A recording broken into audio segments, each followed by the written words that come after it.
Okay, Mr. Boosie, please state your name and raise your right hand for me. Good morning and welcome to the Klein Ally Show. Shout out Net Bangers, Rock Pants Rob here, and I hope everyone has a great day on this beautiful Tuesday. Viva Klein Ally Show. Let's get the show started. The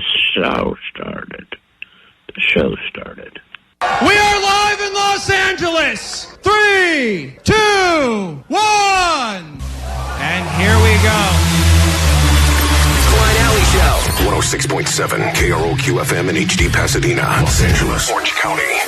This is the world famous KROQ. Hell yeah. Good morning. Welcome to your Tuesday. We are Klein Ally Show on KROQ. Additional summer hours to look forward to as we'll be together for a long-ass time. And what do we have for you today? More Blink-182 tickets, of course. That'll start at 9 o'clock. Give you another pair of 10. Get you on the standby list to go see them at Aftershock Music Festival. And if that were not enough, and it should be enough, Allie, we're also going to keep sending you to Vegas. Hotel stay, couple of nights, money to get there, and tickets to see Sublime for a couple of shows. Yeah, and I think that there's always a love-hate relationship with Vegas, but I think when Sublime is there as well and you have a reason, you have a purpose. Yeah. I think it's good to go to Vegas with a purpose. You know, we've talked about this, I think, a little bit before. I just read another article yesterday. It said tourism in Vegas is down. Way down. And obviously we talked about the reason is because it felt like for a while you could figure out a way to do Vegas you could do Vegas a few ways. You could do Vegas on the high end. You could do Vegas on the cheap. You could figure it out. You could go there with a plan and then blow all your money the first 15 minutes before you even check in at a craps table like I have. But at least you had options. And then all of a sudden Vegas felt like it became kind of this giant money grab. And I think everyone felt like they were getting really nickel and dimed. And there was a few stories this year that went viral. The guy that had the $24 water bottle in his hotel, it was a regular, accidentally drank the bottle of water. No, everyone knows, don't touch the random thing sitting in the hotel room. I'm hotel sink all the way when it comes to water. Oh, yeah. I get that little tiny Collins glass. Yep. I just fill that right 1,000 times. That tap water is Allie's sweet spot. But, a guy posted, he goes, I got charged $24 for a bottle of water from the hotel room in Vegas. Well, and it felt like it was just being unnecessarily ripping people off. It was also the resort fees. They started really ramping those up, and it was like, hold on a minute, this is getting to be almost another night's stay. And the table minimums. That was the big one, too, because I walked through a casino one time, and I could not find a table that had less than a $100 minimum. Less than a $100 minimum. And I go, there was a time not too long ago where that was considered the VIP, like that was the high roller area. I know. And now that was like, if you just want to play one-handed blackjack, you got to have $100 on you. But then that's why I think people are going to go to the old strip, and that's where the real action is. That's also where you can learn to play. If you're not really sure how to play at the tables, there's going to be some old card dealer that'll teach you because it's a slow morning. Or whatever. And what a degenerate. Slow morning. Yeah. Jesus, Allie. There's Your the guy in the oxygen so tank is right. there. There's like the war vet with the stories. And there's like old school games there that they don't have in the other casinos. And the minimums are like $10. Well, the point is, if we send you there for free and we got a couple of trips to give you, we'll be doing 2 trips a day every day this week. You get to go, give you money to get there, a couple of nights hotel stay. You don't have to worry about that. And, of course, tickets to go see Sublime. Fear, Loathing, Sublime in Vegas. It's a KROQ Presents, and we'd love to get you into that show. So listen closely to everything that we say, starting now throughout the entire show. There's an easy way to win and a hard way to win. The easy way is just listen and be ready for us to tell you when to call. The harder way, but also the more rewarding way, is to pass our show quiz, which will be happening later this morning. Anything that happens over the next 4 hours could be a question that could result in you winning your way into Vegas. And trust me when I say, not a lot of people are going to commit to do this. So if you say right now, I'm committed, I'm in, there's a good chance you win that trip, and we'll do that later this morning. I'm Klein, that's Allie. There's Jake the Nerd, producer Vanessa. It's KROQ Klein Ally Show.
K-Rock, we are Klein Ally Show. In moments, you can give us a call if you want an easy $100. Allie's Money, questions about the news. You want to join us? 800-520-1067 for some Allie Knows the News action, which will be starting momentarily. Get on the phones now if you'd like to play and win. Of course, lots to give you this morning. A couple of updates, exciting updates. Bad and good news. I don't know where you want to start, but as it pertains to our quest to bring back the K-Rock Classic Celebrity Refrigerator, which was something that apparently Kevin and Bean had done for a while, went away. Omar said it was his favorite thing that ever went away, and we talked to Kevin Ryder, and he said, if you guys want it, you can have it. Yeah, because he said we canceled it for a reason. Yeah, it wasn't that good, and it was too hard to get celebrities to let us go into their homes. And we have had back and forth at this point with, I don't know, feels like upwards of 30 different levels of celebrities, all the way from Z up to, we haven't gotten to A, but I would say Z up to B. Well, we got like A adjacent. We did? What does that mean? Who'd we get to A adjacent? Are we talking about Jason that guy again? Jeremy Jackson? No, we're talking about Angelina Jolie and how the guy knew yes, that's true. We did speak to we did speak to Angelina Jolie's gardener. Mm-hmm. I think he's been fired since he called and shared that with us. Yeah, he was like, I go to her house and I'm not supposed to look at her. We were like, this sounds promising. Yeah, that's not access. No, it's not access, but it was the closest we got to an A-lister.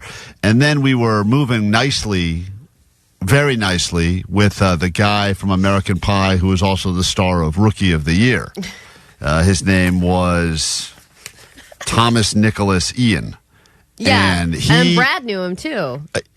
Not only did Brad know him, I think he had a whole conversation with Vanessa scheduling when we could go and see his refrigerator. And we were all excited. And he was down for it, too. He was on board. He was really excited. But then he ran it by his wife. And even pitching that to your wife, you're like, so there's this radio show, and they want to come by our house, and they want to look inside of our fridge. So, is that going to be okay? And she was like, hell no. The update is the following. Thomas's wife does not want strangers to check out her fridge and go to her house. She's a bitch. But he was excited to have you guys. And then, Vanessa, the follow-up, I guess, would be, is she ever out of town? Is she going to be traveling anytime soon? Or we could still do that in the future.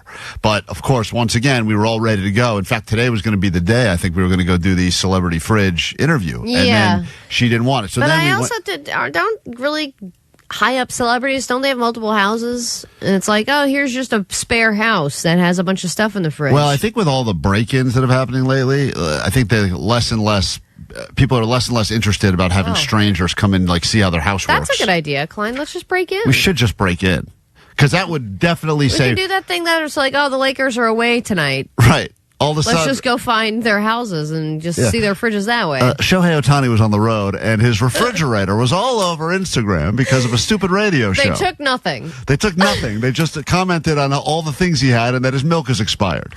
So we're back now. I'm not going to say we're back to the beginning of Celebrity Refrigerator because there has been a conversation with Jaleel White, who is the Steve Urkel from Family Matters. He is interested.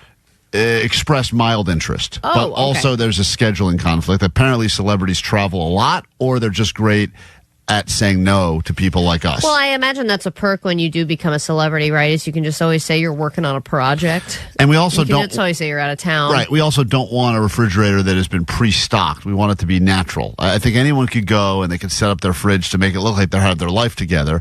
We would like to be able to go in there on any other day. Yeah, and see like what the refrigerator looks like on a random Tuesday, not after like a real shop. Because my fridge, after I go to Costco, people will be like, wow, this guy's got it together. But go look at my fridge right now. It's a mess. But fridge organization, too, can be an issue. Yeah. Like my mom's coming in town tomorrow, so today I will begin the purge of my fridge. You start going through and looking like you have your life together? Yeah, because she can easily open the fridge and be like, what is this? Are you keeping this? So we're back now to, we've still been chatting back and forth with the manager of System of a Down about going into one of their fridges. But, once again, that's something that it's I think the hard part, a lot of people have wanted to help us out that like our show, but I think it's someone who goes, hey, the morning show from KROQ wants to look in your fridge. That's almost like a non-starter with a lot of people. Yeah. And the only other thing which we found interesting, because this was suggested by a lot of listeners, and I don't even want to say this on the radio because I'm afraid it's going to get back to the person, but I feel like he's definitely not awake now.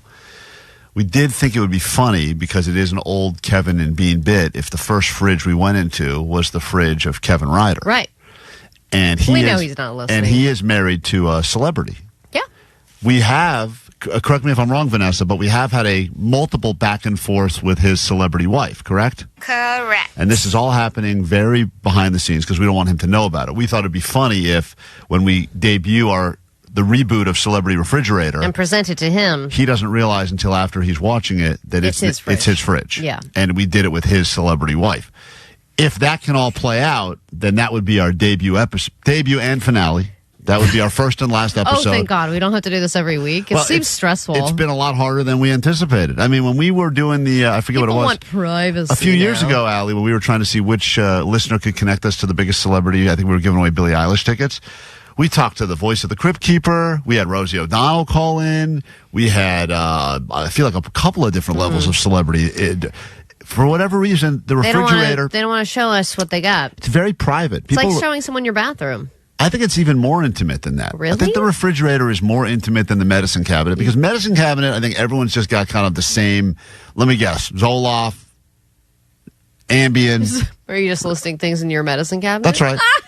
Don't we all have that? You know, the All the basics. 818 said, now I'm really bummed because of you guys. I rewatched Rookie of the Year this weekend with my nephew, and I was really excited. Guys, I still think there's a chance. We still have a list here. Vanessa's been behind the scenes, nonstop phone calls, and hearing her explain it to people has been absolutely hilarious. We should start putting that audio on the air because it's a lot of Klein Ally, they're nice, they're normal, they just want to go look at the fridge, they're not going to eat your food. And I think we should bring something, Ally, like a meatloaf. I think we should bring something for them to add to the fridge. Sure. But once again, we are still open to applications. If you have access to any sort of celebrity, Z-list all the way up. And we also have had, just to be completely transparent here, we've had a few offers, but they've come as like from publicists because they want to promote a project, and we're not. We want this to be a great scientist coming out with a book. Yeah, we don't want. Love for you to look at. We want this to be an authentic celebrity fridge raid. We don't want this to be the kind of thing where it's like, oh, Mario Lopez is promoting his new whatever, and now I want to see Mario Lopez. Yeah, but if he was, we take him. Yeah. Yeah, is that a possibility? Yeah. It is a possibility. Great. He would eat a whole meatloaf, I bet. Do you want to go into Lopez's fridge? Dude. That's another offer we have standing. Yes. Hell yeah. Really? Of course. He's always in our space telling us about his movies. Yeah, you're in our hotel room ruining our trip. I want to ruin your fridge. We'll be right back. $100 of Allie's money's up for grabs next. If you want it, call us 800-520-1067. For everyone who's texting us their connections, please continue doing so we can give you an update, hopefully sooner rather than later. And more show next. KROQ. It's KROQ Road Trip USA. Travel to the beautiful state capital, Sacramento, California, home of Sutter's Fort, Fairy Tale Town, So pathetic. and other places that sound like we just made them up. Plus, Blink 182. It's Tom from Blink 182. At Aftershock Festival. Tom forgot all the songs. Forgot most of the songs.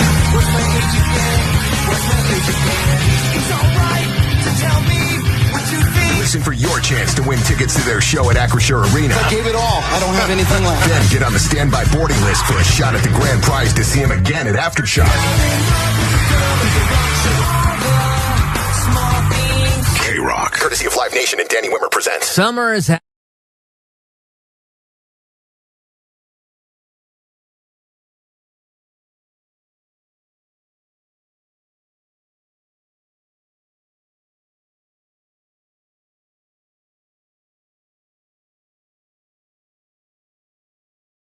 Play some Johnny Doesn't Know. Win some WonderCon tickets. Give us a call now. 800-520-1067. It's officially springtime. Does Johnny know anything about spring? You don't need to know the answers to these very easy questions. You just need to predict, will Johnny know?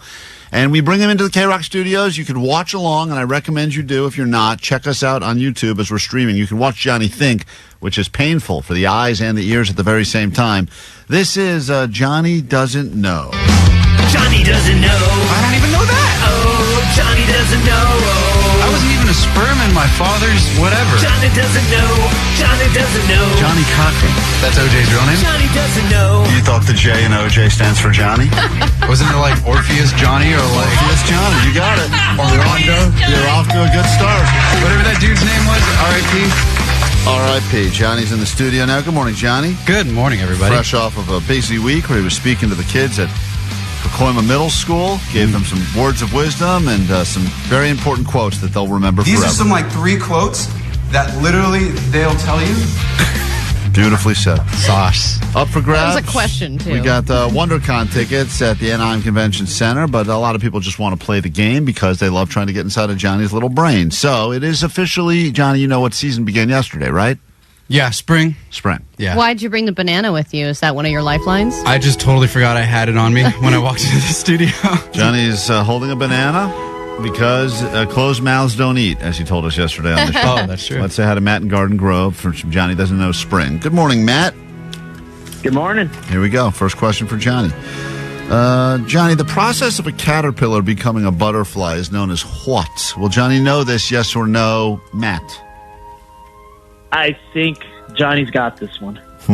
I think I know what he's going to say, but I don't think he's going to say the right I think he's thing. going to say a variation, but not the real. All right, Johnny, this guy says you will know. Johnny will know. The process of a caterpillar becoming a butterfly is known as what?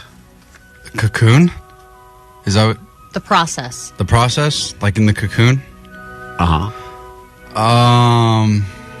I know it goes in the cocoon and it stays there for like all winter. And then when it's ready to become the butterfly, it like blossoms out. But I know it's in the cocoon though. Right. Photosynthesis. Oh my God, I knew it. Yeah. I knew he would say photosynthesis. Did you really? Yes. You thought that's what he was going to go with? Yeah. I thought he was going to say Megatron. That's Star Wars, bro. It's not Star Wars. It's sorry. also wrong. What is it? It's amazing when he gets a wrong answer. He gets it like triple wrong for so many reasons. Johnny, the answer is the metamorphosis. Really? Yeah, and they wow. don't stay in a cocoon for the entire winter. Well, that's it's like fine. a 2-week Right there. process. Matt, It's for the summer? Matt, you gave Johnny... It's not for any whole season. You gave Johnny credit, and you shouldn't have done that. Sorry, Matt. Damn. Live and learn. Let's say hi to Christina. No words. Riverside. Good morning. Welcome to Johnny Doesn't Know Spring, as we are officially now in the season of spring. Hello. Good morning. Good morning. Here we go. The baddie's always out for Johnny. Johnny, bees primarily do what to flowers in springtime? What do bees primarily do to flowers in springtime? Will Johnny know this, yes or no? Johnny's going to know it. Come on, Johnny. Wow. Still have Confidence faith in the Johnny. He's looking up towards the ceiling like he has no idea. I'm thinking because I have 2 words, but I literally don't know if it's like the 2. It could be either or. What are the 2 words you're thinking as you smash the banana on your face? Which is a weird thing to do while you're thinking. It's a stinking banana. Leave him Yeah, alone. he's got a thinking banana. I have pollinate or pollute, but pollinate sounds more She's on board. Pollinate sounds like the right answer though, because pollute is like what cars do. Pollution, pollute. Sound it out. Pollinate is more like something like a bee would do, like the little yellow things on a sunflower. I think we all know what bees are. Yeah. I think that's what they do. So let's go pollinate. All right. Okay. Yeah, Christina, you said that Johnny would know, and Good Johnny job, got Johnny. it right. Johnny, congratulations. Pollinate. Didn't know Let's you got go. that one. Johnny gets one right, which means Christina gets one right because she had faith in him. We say hi to Marco listening to KROQ this morning. It's Johnny Doesn't Know Spring. Hello, Marco. Good morning. Good morning, Sweet David. Sweet David. What is the first day of spring called? Will Johnny know this, yes or no? I'm going to go with no. All right, Great Johnny. question. First day of spring is called what?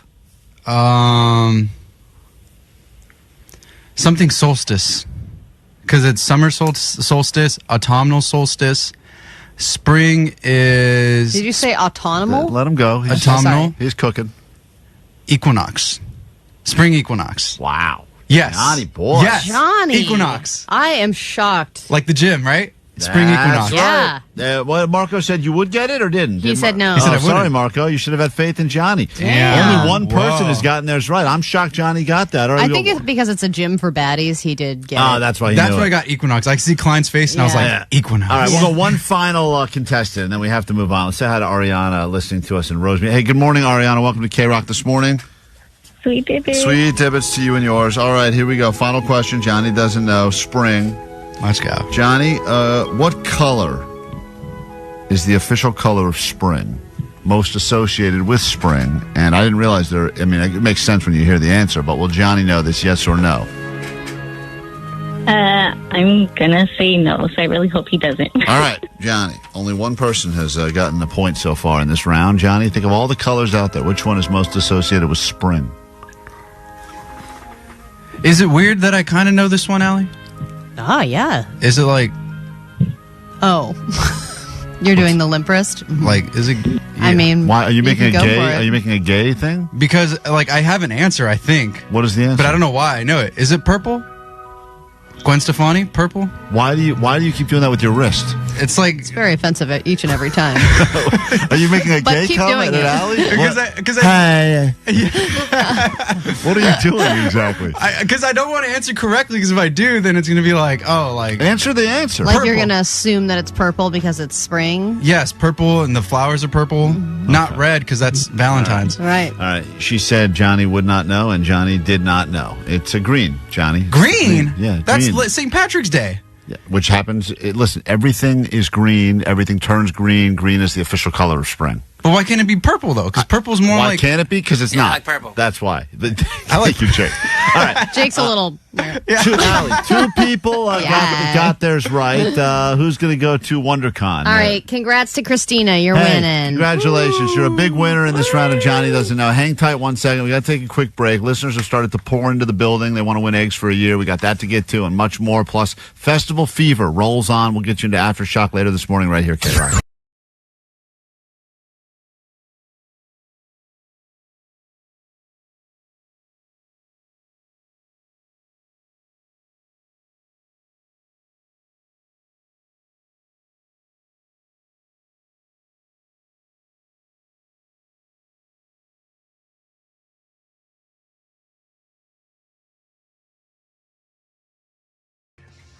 The music you guys play usually blows, but Ensenada by Sublime, man, I've listened to that like 15 times today. F***ing rules.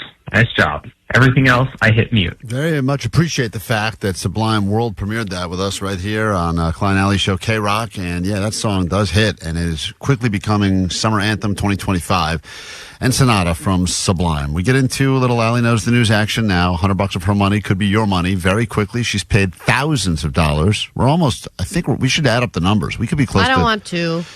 I'll just do the girl math in my head. I think it could be close to $10,000 No.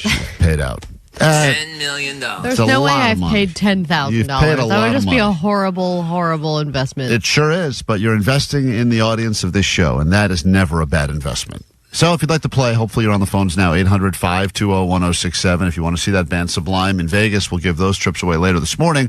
But let's say hi to Edgar listening to us, who would like a shot at Allie's cash. Good morning, Edgar. Yes, good morning, good morning. You've been paying attention to what's going on in the world. Yes, so far on Instagram. All right, Instagram is a good place to get your news. That's the only place. That's legitimate. Allie's going to go ahead and vacate the studio. I got 5 questions here, all about stories that are breaking as we speak. If you do better than she does, she will instantly pay the people. She is out of here, which means your round can officially begin right now. Allie knows the news. Question number 1. TSA has a new type of line, and it's arrived in Orange County. But who is this line for? This is some TSA stuff, but who is this line specifically designed for? This line is designed for Need an answer? people with disabilities. Disabilities. Go to question number 2. An international zoo is making news for asking people to donate what to help feed their animals? Donate their food leftovers. Leftover food. Question number 3. Jack White just completed his longtime mission of doing what? Jack White of the White Stripes just completed his longtime mission of doing what? What was his mission? Putting music in schools. Give the kids a tuba. It's a great mission. Go to question number 4.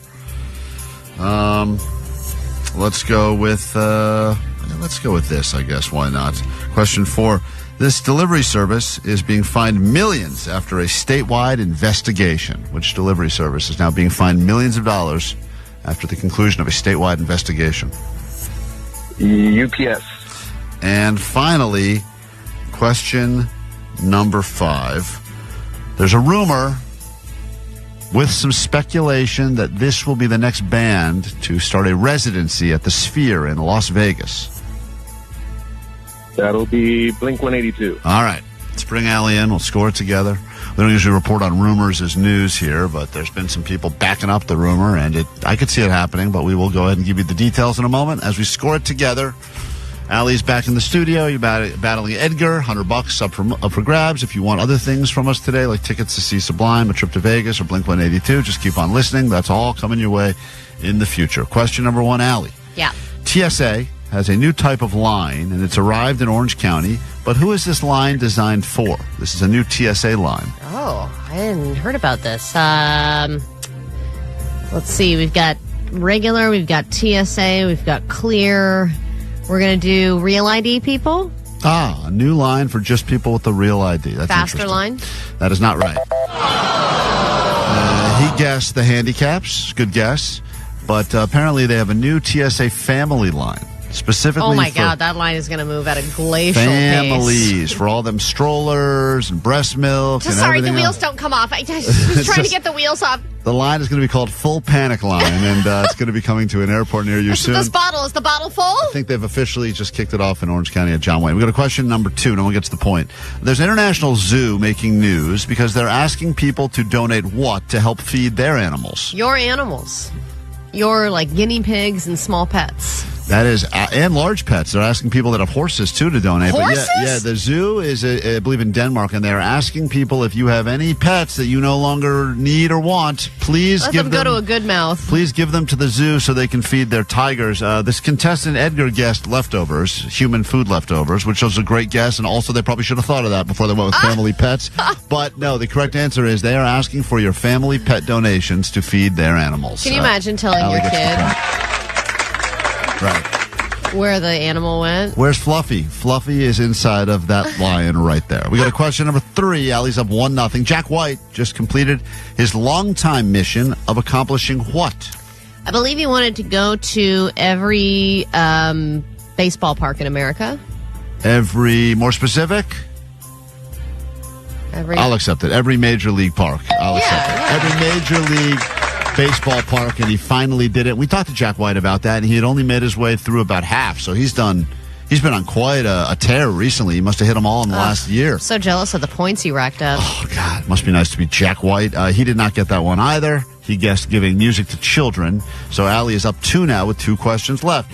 This delivery service is now being fined millions of dollars after a statewide investigation.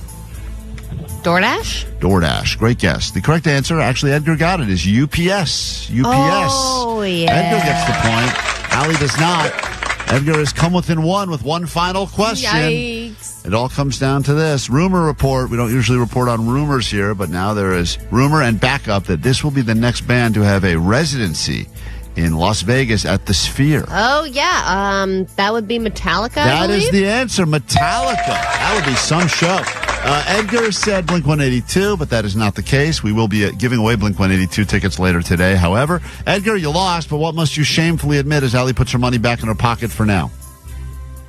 This is Edgar from Hacienda Heights, and unfortunately, Allie knows the news. Yeah, it is unfortunate. This is the band that he was hoping was playing Vegas. Good news, tickets to see them coming up. And in just a second, we're going to find out why one of us is turning our kids into a degenerate for your pleasure on KROQ. Thanks.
Show.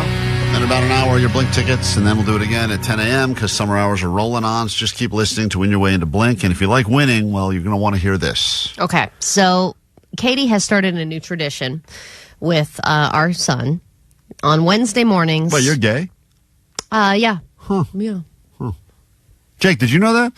I'm just not hearing this. Wow. He is also gay, Jake. Well, I believe that. Yeah. Your son? No, lesbian. Yeah, Jake, Oh, yeah. Jake's a lesbian. I'm the hottest lesbian on the show. By the way, Allie's flannel jacket right now means that she is a top-tier lesbian. It's not a jacket, it's a shacket. Whatever that apparently. is, you must earn that thing after It's a like shirt, what do you jacket get? 20 mix. years of lesbianism? They give you that as like a congratulations. Once my shoulders grow into it, I can have it. Man, Yeah. that is as flannel gets. So every Wednesday morning, my wife will take my kid to a donut shop to have donuts on Wednesday morning before she drops him off at school. And recently, this probably a few months ago, she started doing this. She said, by the way, the donut shop sells scratchers. Oh, is this the greatest country in the goddamn world?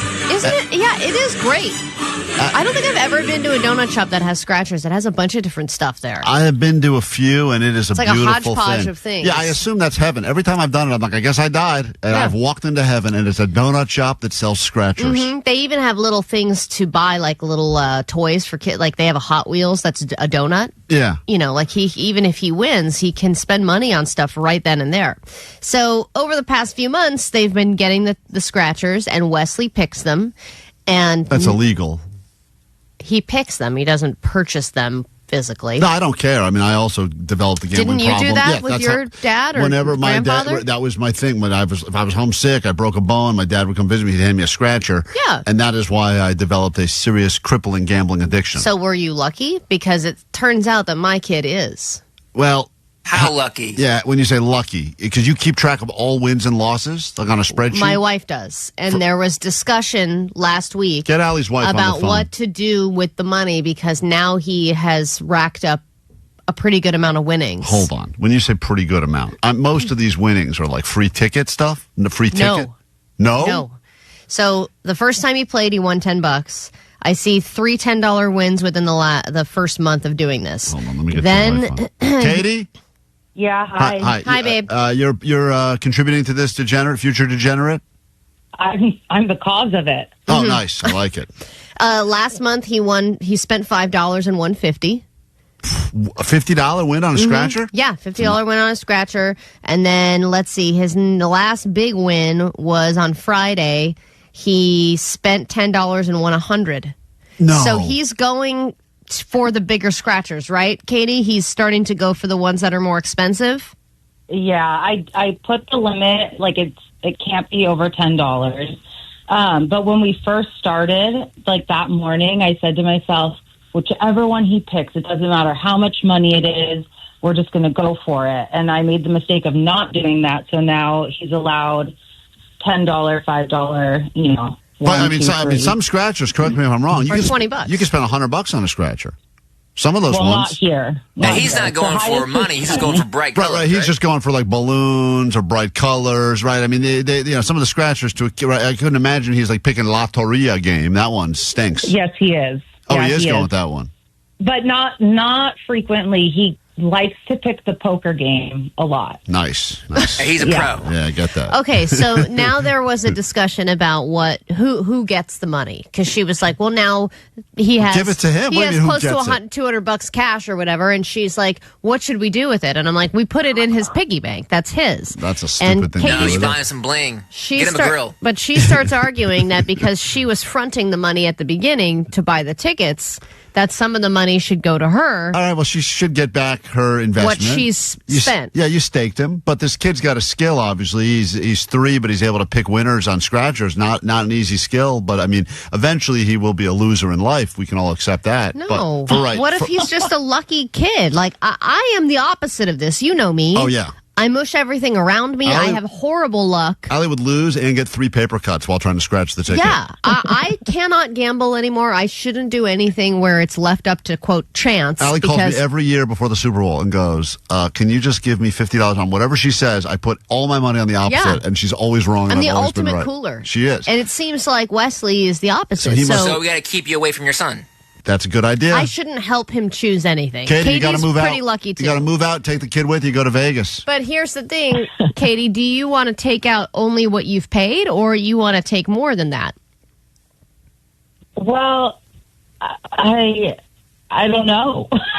I don't know. Listen, the reality is if he's on a hot streak, it sounds like he's on a scratcher hot streak, which is a sad sentence to say out loud, but still, he's on a scratcher hot streak. I think that's a sentence with great pride. And I remember you coming in here not too long ago when Katie started upping how much you could spend on a scratcher, and you were getting really mad because... Well, yeah, because $10 on one scratcher is a lot if you continue to lose like I do. Right. So, but he won $100. He's a winner But he now. doesn't. He's the golden goose. So if that's the case, can I borrow your kid for the weekend? Right.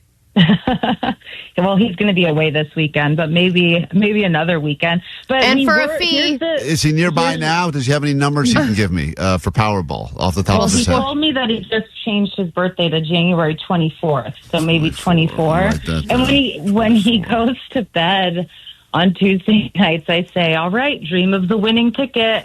And a few days ago, he woke up and he's like, "Mama, I dreamt of the winning ticket." And I, asked what color it was, and he said red. Red. But he always chooses red. 24. And I just want to say, though, because it was my parents that gave, I guess technically they gave him money, and I said, we're going to use that on scratchers. And then we were running out. Smart. Sure, that's what they would have wanted. Yes. I think they were supposed to go into his college fund. Yeah, his 529 account, honey. Yeah. All right.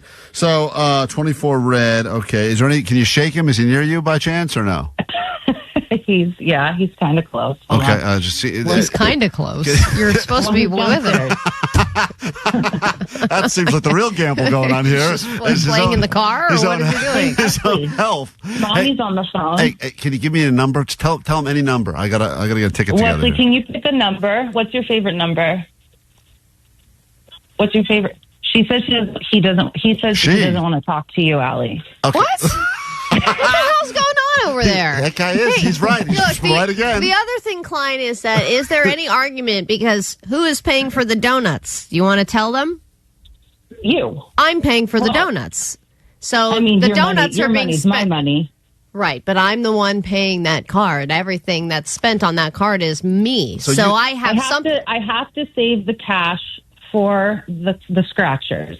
And what I was going to say is we haven't had to take out more money yet. So you're playing on profit. You're playing on the house's money. Yeah, why aren't you buying donuts with the profit money? Why do I always have to pay for the donuts? I don't want to go to the ATM.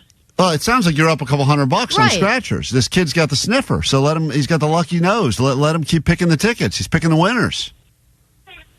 But I don't, Allie, what she's putting like donuts on a debit card or something like that? Yes, then I pay for the donuts every week. Well, you got donut money. So then take out his winnings and give me what I'm owed. What I'm hearing here, and correct me if I'm wrong. I'm paying for donuts and not enjoying donuts and not enjoying any of this money. I'm hearing two lesbians fight over who gets money from their little baby's winning scratcher profit. Is what come I'm on, hearing. he's 3.5. All right. So listen, can I get a number? Can you just give me a number? What's your favorite number right now? You don't want to. No one's smart. Look. He's keeping it to himself. Yeah, he knows. He's good. He's got the good. He knows trick. he's being exploited. Hard. Yeah. Can you? All right. It's just between you and me, kid. No, and mommy. She's out. I'm not out. Mommy will mush the whole thing. No, just stop it. That's not true, honey. All right, well said. That's beautiful. beautiful. It's true. At 49er games, I would half the time want to kick you out of the stadium. All right, you're right. Come on now. All right, listen. Listen, Katie. I'll marry you. Let's bring the kid and let's figure out a way to get rich. And let's get rich together. Let's get rich together. Allie can have that stupid coat. We can call it a day. We'll buy a big red house. We love being followed by strangers. Yeah. Follow us at Klein Ally Show on Instagram, TikTok, and tell your aunt to follow us on Facebook. KROQ.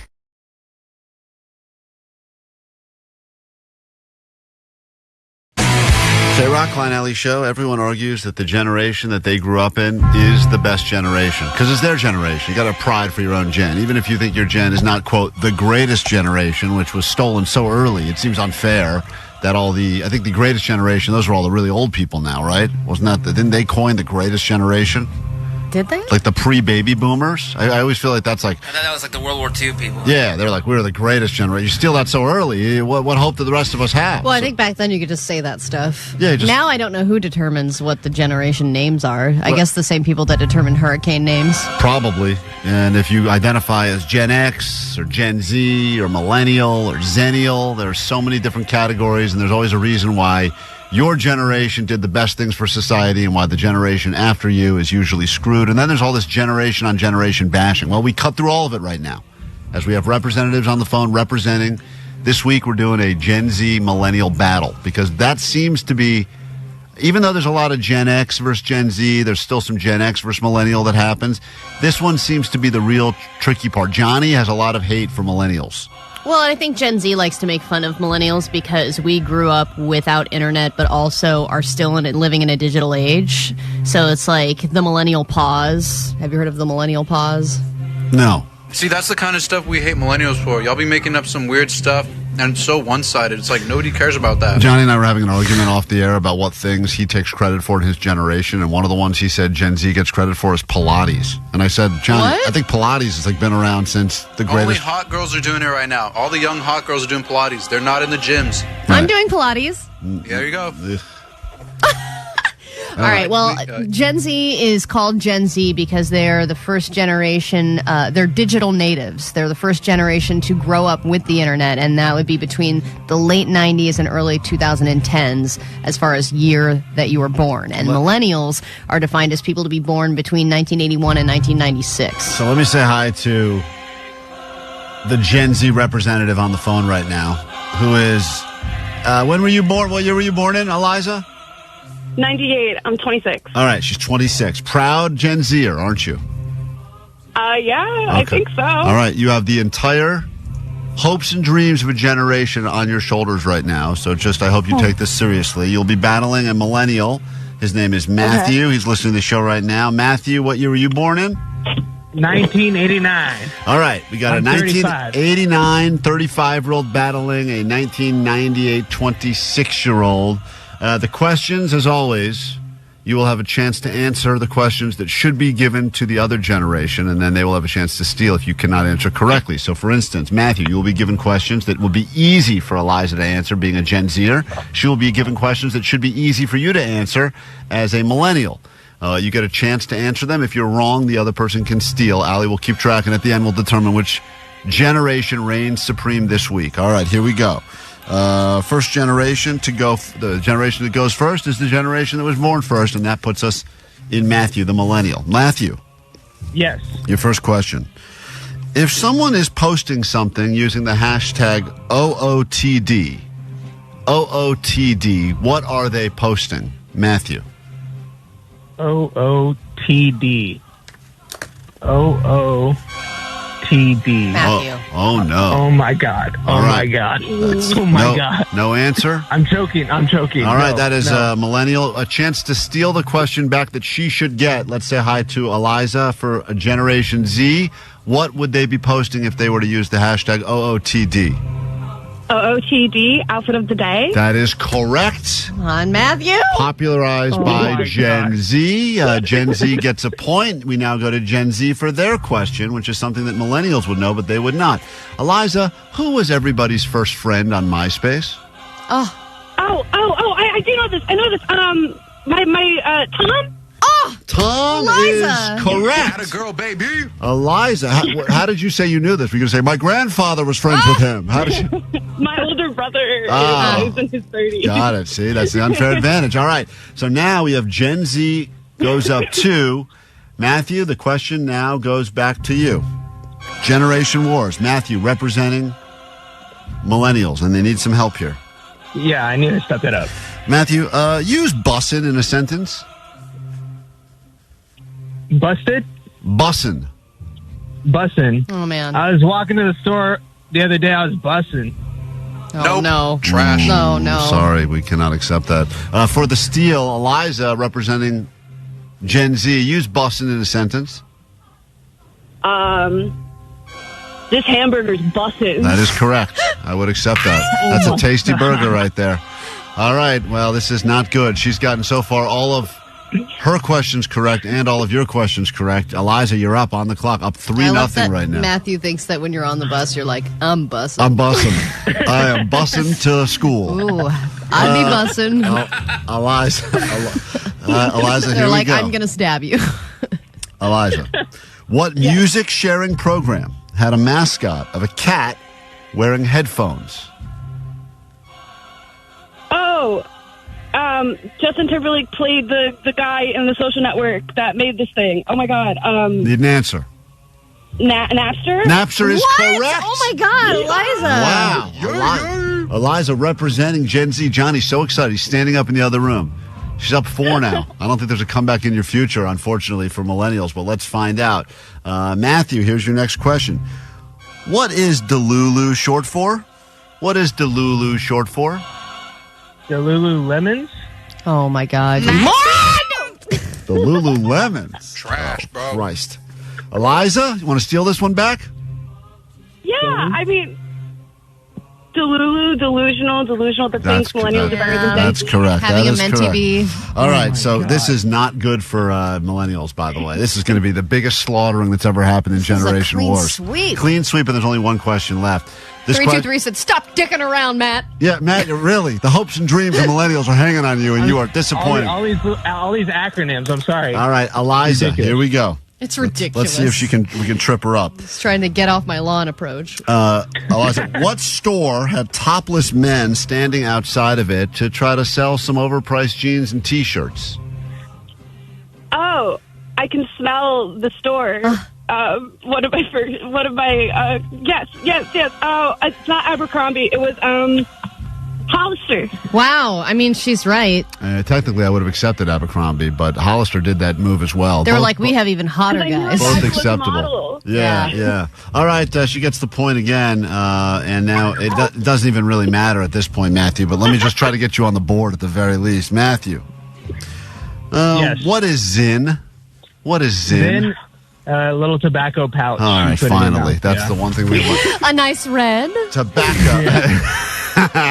Something you'd enjoy with, nice risotto. Yeah. All right, congratulations. Well, at the end of all of this, it doesn't matter because Gen Z smoked millennials. And Eliza, congratulations. Congrats. As a result, not only do you get bragging rights for your generation, You get bragging rights for ours, too. you can also get some tickets to go see John Mulaney telling jokes at Yamava with $50 to play the slots. All right. Great, thanks. And I bet you know who Lola Young is too, don't you? Who?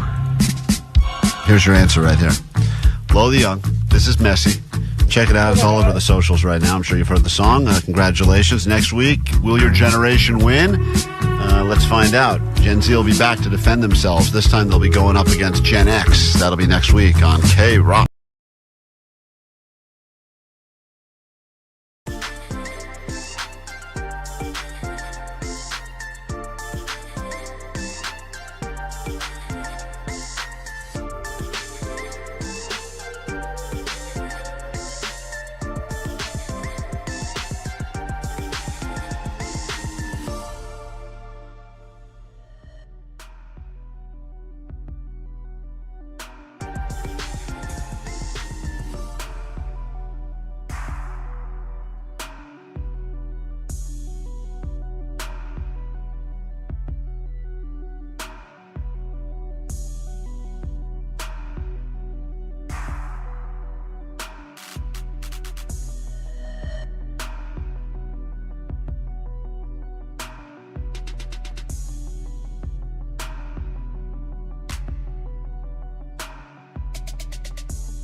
Klein Ally Show. If you need us, 800-520-1067. You can always leave messages on the Go line, which we'll get into in a moment. That number is 844-956-GOAT for your comments, criticisms, critiques, potentially complaints. You have to receive one of those, but eventually we will.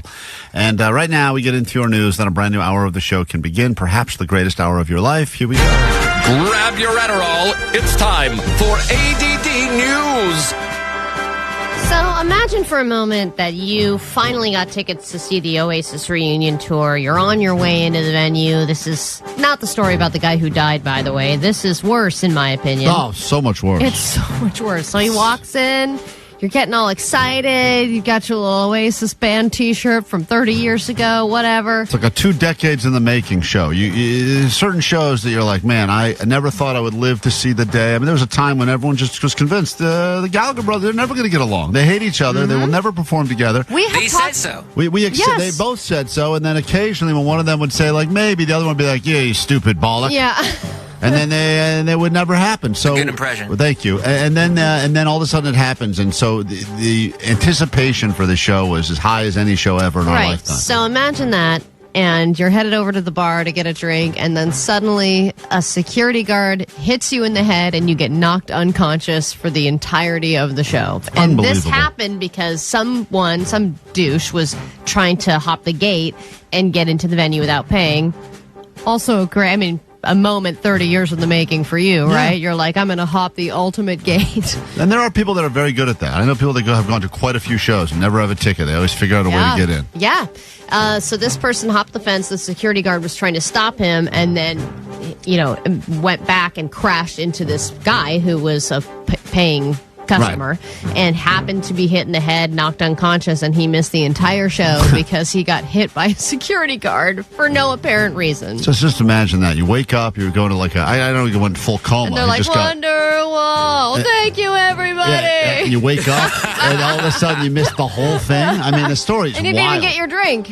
I know. I'd like to get that guy on. It'd be great if we could figure out a way to bring that guy to one of the shows here at the Rose Bowl or something. But yeah, that would be nice. He missed everything. He missed every single thing because he got knocked out. Yeah, they said there was a massive pileup, and then all of a sudden they just crashed into this guy, innocent bystander, who now has missed Oasis. All right. He's got a good story, though. I mean, most people's stories, I went to the show, it was great, and this guy's story is... I'm sure you would rather that. Of course, but he went to the show and then got to see none of it. And that's no different. We heard from people that would remember we talked about whenever we would give away Vegas redo trips, you always hear about someone that went to something, took way too many mushrooms and ended up basically in the medical tent for the entire show, missed the whole show. Totally. At least you hear it. This guy got nothing. Yeah, but he is now pleading for fresh tickets. Oh, well, that's why the story's making the rounds. But I think he's from England, so he would have to travel pretty far. Though I think you'd probably be willing to, especially if you spent that much once. You're probably willing to spend money on a plane ticket if you get free tickets to another show. It'd be great if we flew him all the way here. I got to go to the Rose Bowl show, and then he somehow... It's knocked out again. Oh my God, that would be so funny. Smashes his head walking through security. Oh my God. He just does it over and over again in every different city. I call dibs on hitting him. All right, do you want to donate your pet to a bigger hungry animal in need? This is not taking place in the U.S., but it's taking place over in Denmark. They're kicking off a new program. The zoo needs help feeding their animals. So if you got a guinea pig, if you got a rabbit, chickens... anything up to as big as a horse, anything that might be appetizing to a lion. They're saying, don't bring it to a shelter, bring it over to the zoo where we will turn it into a solid power lunch. The zoo says that they are trying to mimic the natural food chain of the animals that are housed there for the sake of the animal welfare and professional integrity of the zoo. And they offer assurances like the pet will be gently euthanized before it's turned into fodder. They agree that every part of the animal will be used so nothing will go to waste. But if you think about guinea pigs and rabbits, those are the most regrettable animal purchases, I think, when you are getting those small animals that you think are just going to be chill and hang out in a cage, which they do. And but the place stinks real bad. They stink so quickly. You have to clean out that rabbit cage, and it is the tiny pellet poop everywhere. It's impossible to clean up. If you let them out for a while, they crap all over the place. I mean, it is tough. When we were thinking about adopting our cats, we went to an animal shelter and they were trying to sell us on a rabbit. I was like, don't give me this crap. Because when I was a kid, I wanted every animal, and my dad keeled every time. I had a guinea pig, I had a lizard, I had a bunny, I had a snake, I had all that stuff. Like a Noah's Ark of sadness. I had a snake, yeah. And his name was Chandler. And didn't they all die? Didn't you squeeze the snake too hard and it died, or was that a mouse or something? No. I thought you were like you had too much love to give, and as a result, you strangled too many of your animals. No, you're thinking of Mice and Men with Lenny. Oh, okay. I get Allie confused with Lenny a lot. Sorry, it happens all the time. He's so pretty. I was convinced that was you. The zoo's like, please give it to us. Yeah, that's it. George. George? All right. When you get a call from an unknown number, do you answer it? It is the age-old question. I say no. Klein says yes. Every time. The likelihood of getting a scam call is very high. So Gen Z, they're saying, have developed a new habit where they don't say hello anymore. So if you have, say, a scheduled call with somebody in that age range, the chances of them saying hello first are much lower than other generations. So Gen Z is not saying hello when they answer the phone because they expect the caller to say something first, because they want to make sure you are who you say you are. And if you say hello, if you say yes, there are all these words where as soon as I'm talking, you could be using my voice against me. Right. You could be using it to create a clone, all that stuff. So because they're jaded by that and they grew up in that age where everyone's getting scam calls, they're not saying hello. So if it's for a job interview or something and they're calling, they're just picking up and like... Yeah, I clear my throat. That's what I do. Unknown numbers is I answer. I breathe. And I always answer I go, like that. And then I wait for them to say something. And then usually they're it's like... cool, we'll use that grunt to our advantage. They're like, you want to buy solar? I'm like, you got me again. Yes, I do. Sons of bitches. Get into a brand new hour of the show right now. And we've got a trip to send you to Vegas and see Sublime coming up this hour. Then Blink tickets next hour. Good time to be listening to KROQ. Here we go. Klein Ally Show. 106.7 KROQ FM in HD Pasadena, Los Angeles, Orange County. This is the world famous KROQ. Yes. Good morning. Welcome to your Tuesday. It's just after 8 o'clock. We are Klein Ally Show on KROQ. I'm Klein. That's Allie. Hello. Jake the Nerd, the birthday boy. What's up? Jake, out of curiosity, I know last night you met some friends at a bar. Yeah. And did you invite everyone on the show to come meet you or no? I did not. Oh. Good man. Because after years of inviting us to come to your birthday happy hours, or what, you realize that we're just not going to be able to do it? Or? Especially on like a weekday. Like, come on. No one's coming to my birthday party. I had every intention of going, actually, yesterday, and Jake did it at such a weird time. I thought maybe he was going to do it like after my kids go to bed. He's like 4 to 6. I'm like, dude, 4 to 6 is I didn't plan it. Crunch time. Why was everyone dressed like you? All your friends decided to try to dress like you at your party? Yeah, that was their idea, yeah. Oh my God, what a terrible dress code. Terrible. I'm very shocked. comfortable, though. I'm shocked. Collectively, all of us will not be allowed in the bar. It's a comfortable outfit. No one's getting in for Jake's party because we all dress like Jake. There's a lot of people wearing like weird tie-dye shirts and had like animals around their...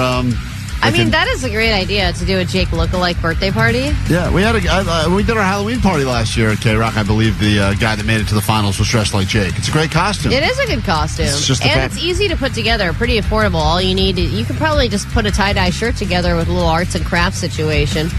I told Jake to get a drink on me and send him a Zelle. He didn't even say thank you or anything. I said thank you.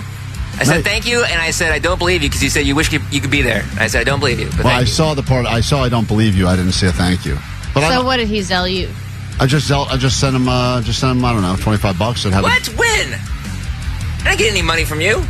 Check. This is like the second time I gave Vanessa money, and she put up a whole video claiming that I stiffed her on her parking spot. Oh my God! Let it go. I did the video. Let it go. What are you talking? Let it go. I did the video because you parked, and I was like, he parked, but I'm not seeing what How'd you promised. You don't even have my Zelle. Check your Zelle, Jake. All right. I mean, I'm so sick of it. There are a million Vanessa Garcias. There are not a lot of Jake Dills. Yeah, I confirmed it. And I sent it to Jake, and I said, have a drink on me. Said, are you sure you want to send money to I should get a text notification that I got Zelle money, and I didn't get anything. Oh, no. Did you send it to another Jake Dill? God damn it. I would imagine any other person named Jake Dill would have changed their name by now. The money's gone. I mean, I do not have anything from a Klein in my Zelle. I'm so annoyed now. I gotta look into this. God damn. You sent some random... What if he looks exactly like Jake and dresses in tie-dye, too, and he just has a slightly different dog? I sent it to one of your friends, Jake, that was dressed like you. That's my bad. It's one of hard your to friends. tell the difference. Yeah, they all look the same. I'll have to get into this. Another mystery. Happy birthday. Yeah, anyway, hope you had a that was our way of saying happy birthday. We unload GOAT together in a moment, and then we'll tell you how you can win this trip to go see Sublime in Vegas. We'll do it all after Maps, KROQ.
Klein Ally Show, and when we're not around, which seems like never anymore because we always seem to be in the studio. Summer hours continue. You can find us on the GOAT line. That number is 844-956-GOAT at least once a week. We like to unload GOAT, make room for more of your messages. And if you recall yesterday, Allie, we heard a guy that called in and basically wanted to challenge the Bud Light Bros to a drinking competition. Well, he also wanted to be a third Bud Light Bro. Right, he wanted to be an honorary Bud Light Bro. And we listened to that message. Well, the Bud Light Bros have responded. So this was the call from yesterday, just a little bit of it.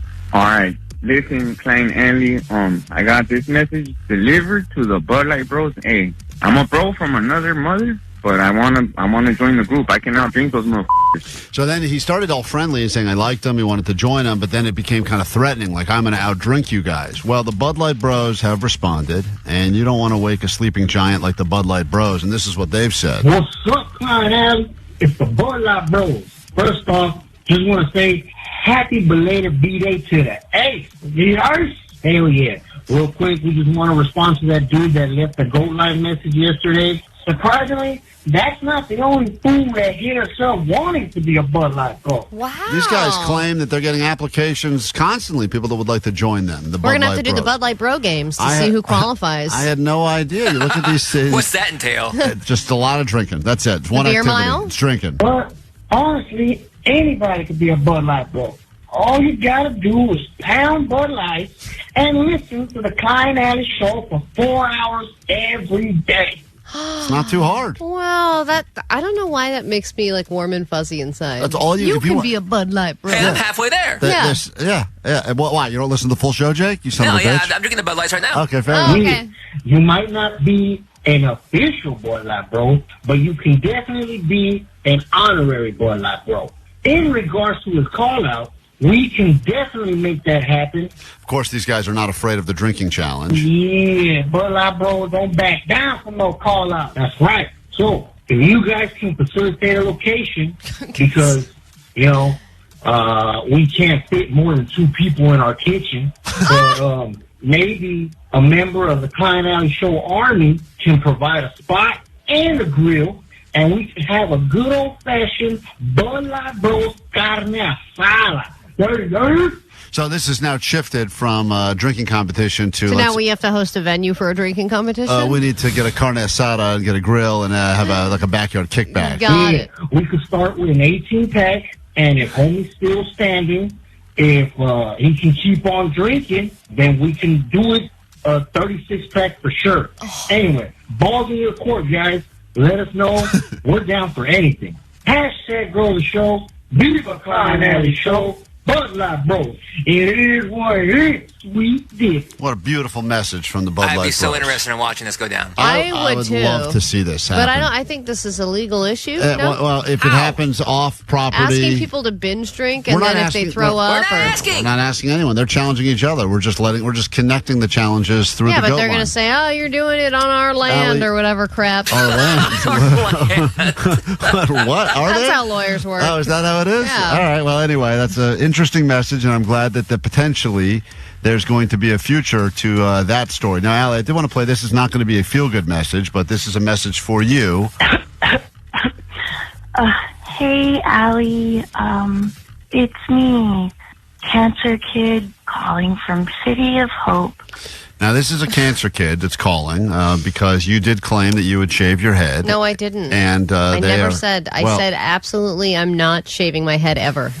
Well, this girl didn't hear it that way. And I just want to say that the doctor said I'll live if you raise money. Oh, great. For me, Cancer Kid Schmillery for City of Hope. That's a cancer kid who says they need you to shave your head so that they can live. Great. I'm sure. If you chrome that dome, why do you hate cancer kids, Allie? Do it for the cancer kids. All right. Oh, listen. See, you said all right. Yeah. I understand if you don't love us. Oh, my God. Playing it on a little thick. It's all right. No one likes other I people's know Klein kids. would do it because he has a heart of gold. All right. Have a great day. Oh. I know you will. Oh, that's a All Schmillery right, well, right you there. know what? Someone else will step in. I believe that's actually I'm a sure they message will. from Hillary, who actually did survive cancer and listens to the show and said our show Yeah, helped she's in remission. But anyway, regardless, no, I think she beat it. I don't think she's in remission. I think it's game over. She won. So good for you, Isn't Hillary. that what remission means, or is there a different term remission, for I beat it? I guess, implies maybe it's going to come back. And remission means remission. Yeah, in her case, she won this thing, so she beat it. And that's how Her we're gonna- doctor said, here's the deal. Yeah. You won. You won. You won. Here's a trophy.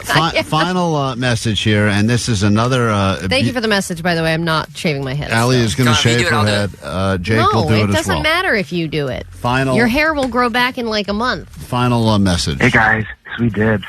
So this is in relation to the story Allie told about buying non-alcoholic beer. So I just saw a commercial for Michelob Light Ultra Zero, which I thought, oh, it's just a new beer, like a new set of beer. Cool, right? And then it wasn't until the end of the commercial that they said that it's non-alcoholic. There's zero alcohol. And it looks so convincing. Like, I kind of get what Allie means now. Because, wow, if I were to be at the store and if I were to just see a Michelob Ultra box like that with the same logos and everything, I would wouldn't walk right have by even it just like I walked given it by a all the second other thought. I would Michelob just put it in the Ultras. cart. So, yeah, I see where Allie's coming from. Yeah. I got you, girl. Well, they keep talking about how non-alcoholic beer sales are at an all-time high, and we are convinced that most of those sales are, quote, accidental purchases, because what they've decided is let's just make the packaging more confusing so people will And buy people are it shopping drunk. and be too embarrassed to go and return it and say, I accidentally bought non-alcoholic beer. I have a solution, and I hope that the non-alcoholic beer industries are listening. Just like when they sell fake guns at the stores now, water guns. They made them so ridiculous with that giant neon orange cap on the front of it, just because they don't want anyone to get mistaken it's a real gun and get shot. So why don't we put those neon caps, plastic cap neon plastic caps on any non-alcoholic product, so people know going into it this is clearly non-alcoholic. No matter how much the bottle looks like tequila, no matter how much the can looks like regular beer, I'm about to purchase a non-alcoholic product. People will still buy them, but trust me when I say those sales will plummet. Yeah, So- it just shoots out Nerf darts instead of beer. We got to take a break. When we get back, we've got your trip to Vegas. It's going to be a good one, and we're bringing back a crowd favorite. It's called Mother Knows Best. If you have your mom's phone number and she still takes your calls and you are not afraid to get into a conversation with her that we will determine the questions, they are going to be very uncomfortable. Adult by nature, uncomfortable. If you'd like to call your mom, you could win yourself or she could help you win a trip to Vegas to see Sublime. Call now. Mother Knows Best is next on KROQ. It's KROQ Road Trip USA. Travel to the beautiful state capital, Sacramento, California, home of Sutter's Ford, Fairy Tale Town, and other places that sound like we just made them up. Plus, Blink 182. It's Tom from Blink 182. And Aftershock Festival. Tom forgot all the songs. Forgot most of the songs.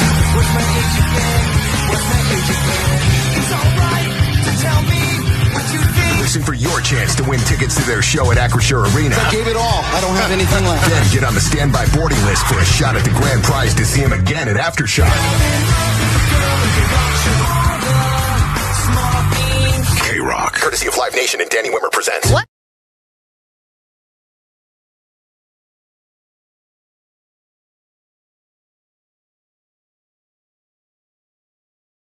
KROQ, Klein Ally Show. Lots of chances to win from us this morning. We got tickets for you to see. Which comedian, Vanessa, are we doing at the Hollywood Bowl? I always forget.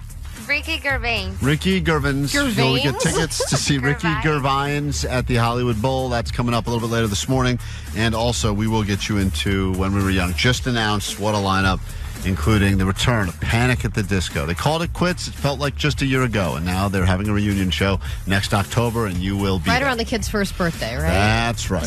So, Allie is about to die. No, it's not necessary. Well, according to the medical advice that I was given. I thought someone told you yesterday, hang up and call 911 immediately.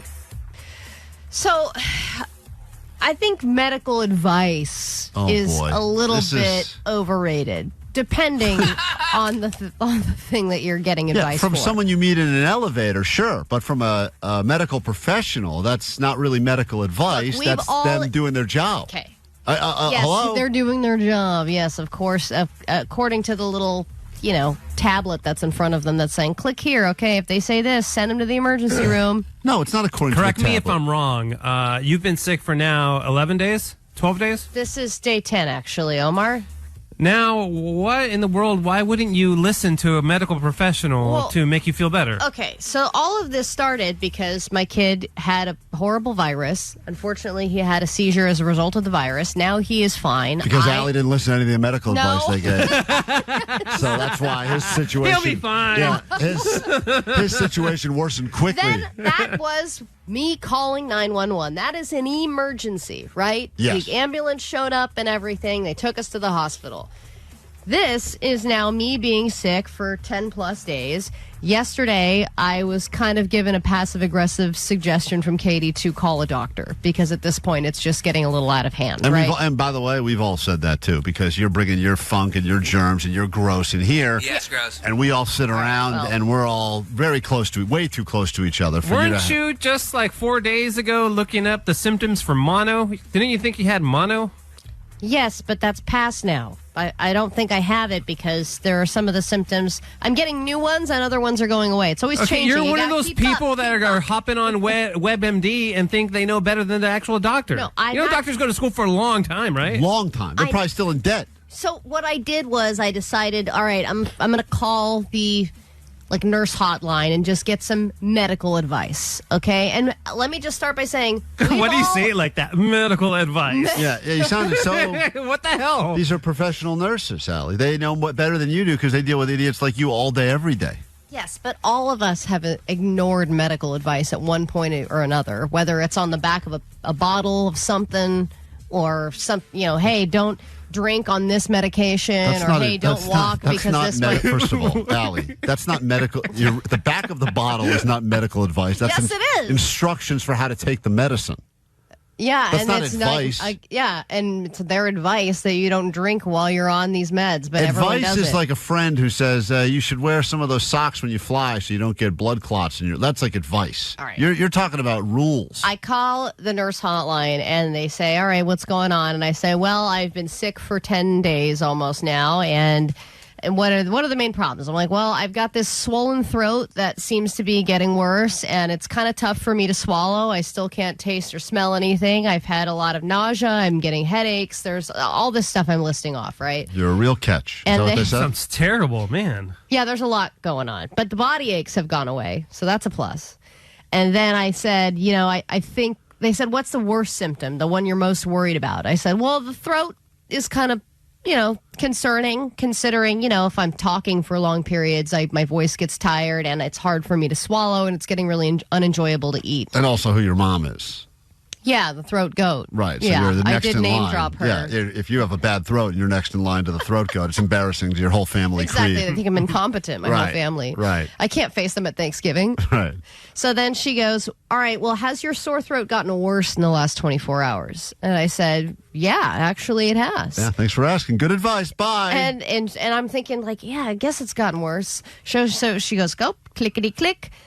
My advice to you is to hang up with me and call 911 right now. And I was like, whoa. Hold on a second, lady. You already used your 911 call. I have already called 911 a week ago, and that was the whole experience is extremely expensive. I had to get an ambulance. Right. I don't think that's really what I need here. And she was like, well, that's what I'm telling you. And I was like, do you have anything else? Wait.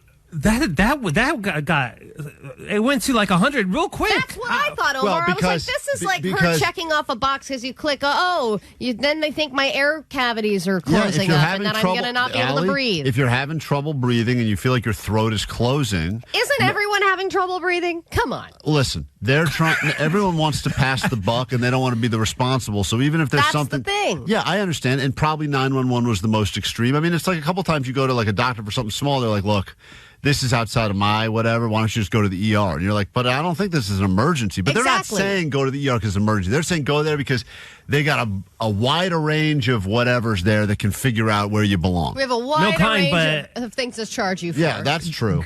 Going to the emergency versus calling 911 is very different. Like calling 911 is such a state of urgency. That's shocking to me. And I feel like if I called 911, they would laugh at me. Well, saying my nurse hotline told me to call you. At least guys. you'd hear laughter. But yeah, finally. So then I said, all right, shut up. That's a good one, Allie. You found your sweet spot. So then I finally found that audience you were craving. I said, Miss, I'm not going to call 911. And she said, okay, then I need to read this statement to you that you are refusing my medical advice. I said, all right, read away. So she reads the statement, and then she goes, do you understand? I said, yes, I do. She said, all right, the next level of care is that you need to go to the emergency room right away. I was like, next. You skip that, too. Do you have to agree to that statement as well? Yes. All right. Every time she had to read me a statement. So then she goes, what about urgent care? I was like, seems like that'll be a long wait as well. Well, can we skip all the way to the part where you just tell me to take a warm bath? Because that I can do. And then I was thinking, why did I call? Yeah, what am I really looking for? Because people really just call with something in their mind that they want. They want to hear. They want to hear. So then what I want is for you to just I just want to stop by a doctor's office and have them look at my throat. That's really all I want. So why don't you just do that? I do. I have an appointment today, and I think I'm going to cancel. Great. Because they're going to give you some of that advice. I feel better. That medical advice I think I'm that good, you don't guys. need. All right, I'm great. on the tail end, I swear. All right, well, R.I.P. It's been nice knowing you, Allie. There she goes.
K-Rock, Klein Ally Show.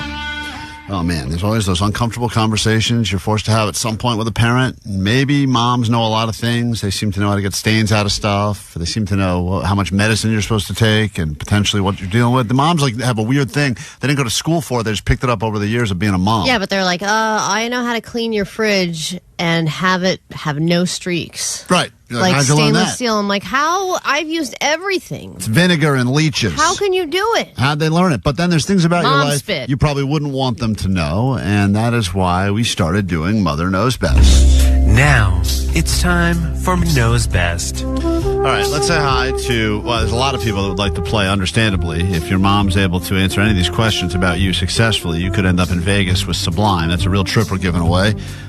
Fear, Loathing, Sublime in Vegas. K-Rock presents, and we got 2 nights stay for you. Park MGM, $200 to get there. It's gas money. I would say just get there on your own and use that $200 to ka-ching, ka-ching. Oh, yeah. Triple. Hitch a ride. And then, of course, we also give you 2 tickets to both shows with Sublime. All right, let's say hi to Kia. I just want to get a sense of who we got on the phones. Good morning, Kia. What's up?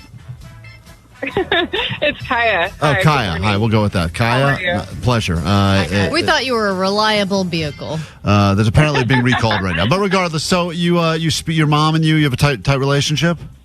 We do. And do you tell her everything, or are there things about you that she doesn't know? I would say I tell her everything. Mm-hmm. I have, yeah. Yeah, so there's nothing, no secrets, no skeletons in your closet. Like she would know who you lost your virginity to, and she would know about fetishes. She would know about all that stuff, you think? I would say it's not so much about who I lost it to, but where I lost it. That she doesn't know? No. Is it her bed? No. That would be funny, but no. It was actually in my car.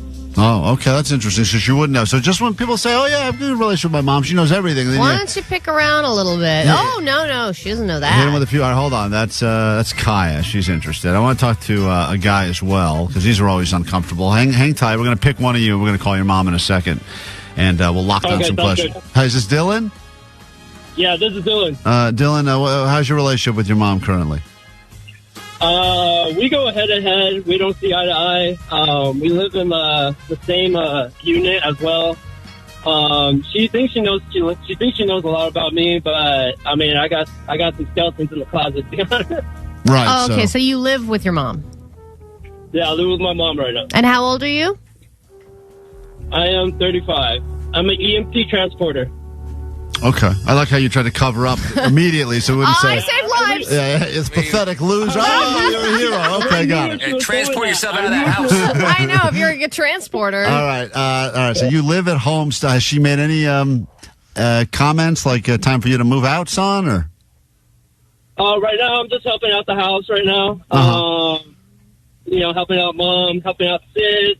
She's going to college full time, so. Mm-hmm. Do you think this could cause beef? Yeah, like, are you concerned that if we do Mother Knows Best with you and your mom learns things about you now that she potentially evicts you out of your living situation, which is her house?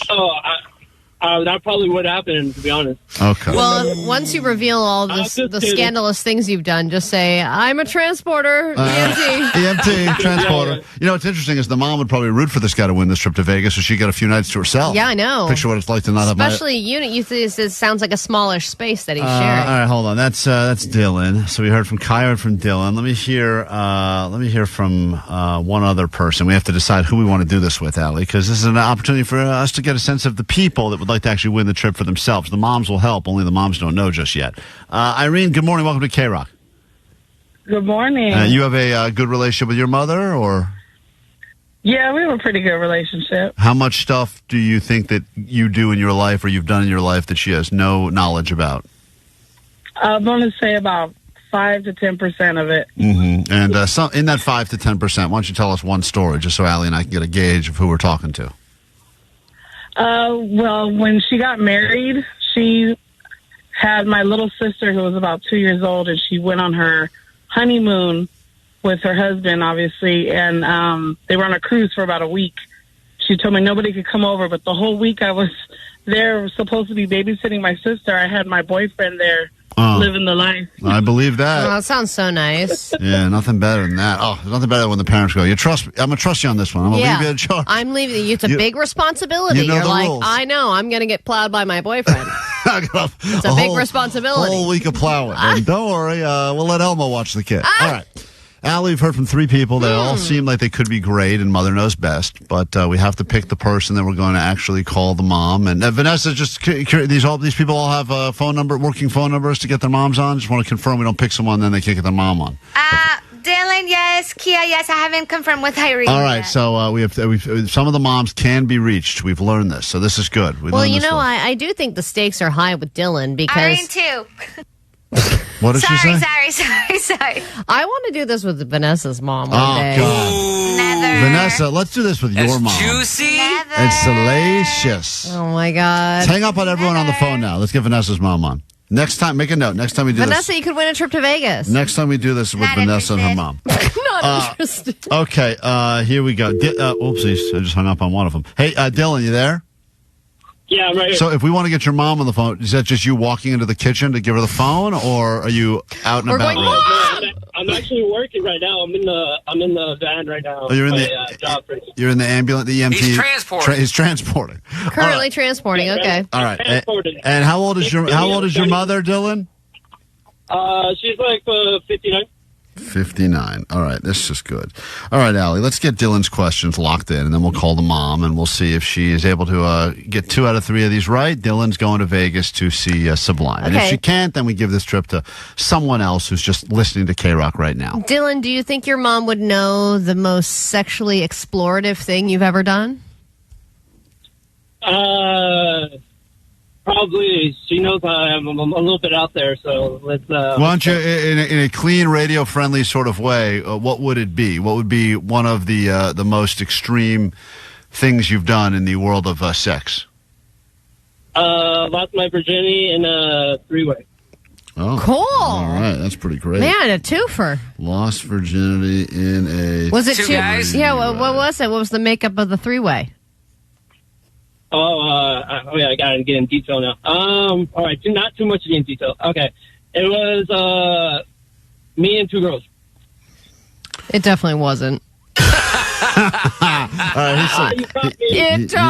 It was 2 very large-breasted women. Her name was Eric. What was it? Was it a guy and a girl? Was it really 2? Are you telling the truth? You caught me there. Yeah, it was a guy and a girl. Okay, got it.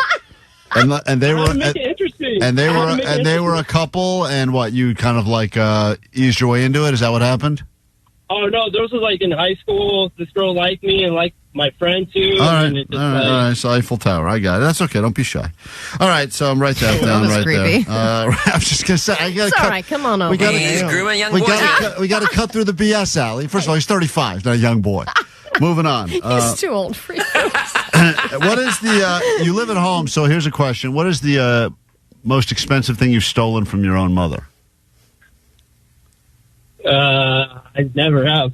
Never stolen anything from her? Never saw her purse out on the counter and grabbed the 20? Never took her car without her permission? No, never. Never took her pills randomly? Have you ever? I'm not that crazy. Have you ever committed a crime? I've stole stuff. She knows. I think she knows that. What did you steal? What is the biggest thing you've ever stolen? Clothes. What is what? It? Back in the day. What was it? Clothes. Oh, clothes. Clothes. All right, clothes. Write that down. It's question number 2. And question number 3. I don't know what the makeup is where you live. It's an apartment situation? House? It's a townhouse. You ever self-pleasured in her room? Yeah. That's a yes. Okay. That's a yes. All right. If it takes you more than 2 seconds to answer, the answer is yes. Yeah. All right, we're going to play this. I didn't think when I was younger. It's okay. We're going to play this song right now. That was also with 2 This guy guys. has too many morals. We'll come back. We'll get your mom on. We'll see how she does. Maybe send you to Vegas.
Sublime coming your way, a trip to Vegas, actually. We will send you there. We got another chance to win coming up later this morning. All you got to do is listen to this whole show. Be ready for the show quiz. Happens sometime during summer hours, right around 10:30. If you can answer the questions right, you'll be going to Vegas as well. But right now, we've got a bonus trip we're giving away.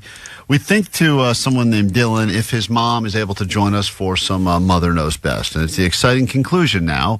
We've met Dylan. He's a 35-year-old who lives at home. But don't worry, he is an EMT transporter. He's a hero. Yeah, so we can't mock him. judge him. Can't judge him. He's done some things in his life. We're going to figure out what things he's done that his mom's aware of. And this is usually the exciting time for Mother Knows Best. Now, it's time for Mother Knows Best. So let me say hi again to Dylan. And apparently he's got even more stories that we couldn't get into on the air because they were that extreme. Dylan is connecting. Sorry, we're saying behind the scenes, Vanessa's connecting with Dylan's mom right now. So I would love to listen to all this take place. Just to Oh, you don't understand how stressed I am. Like, she knows we're calling her, but for some reason it's not coming through. And then I was like, okay, have her call us. And that's happening.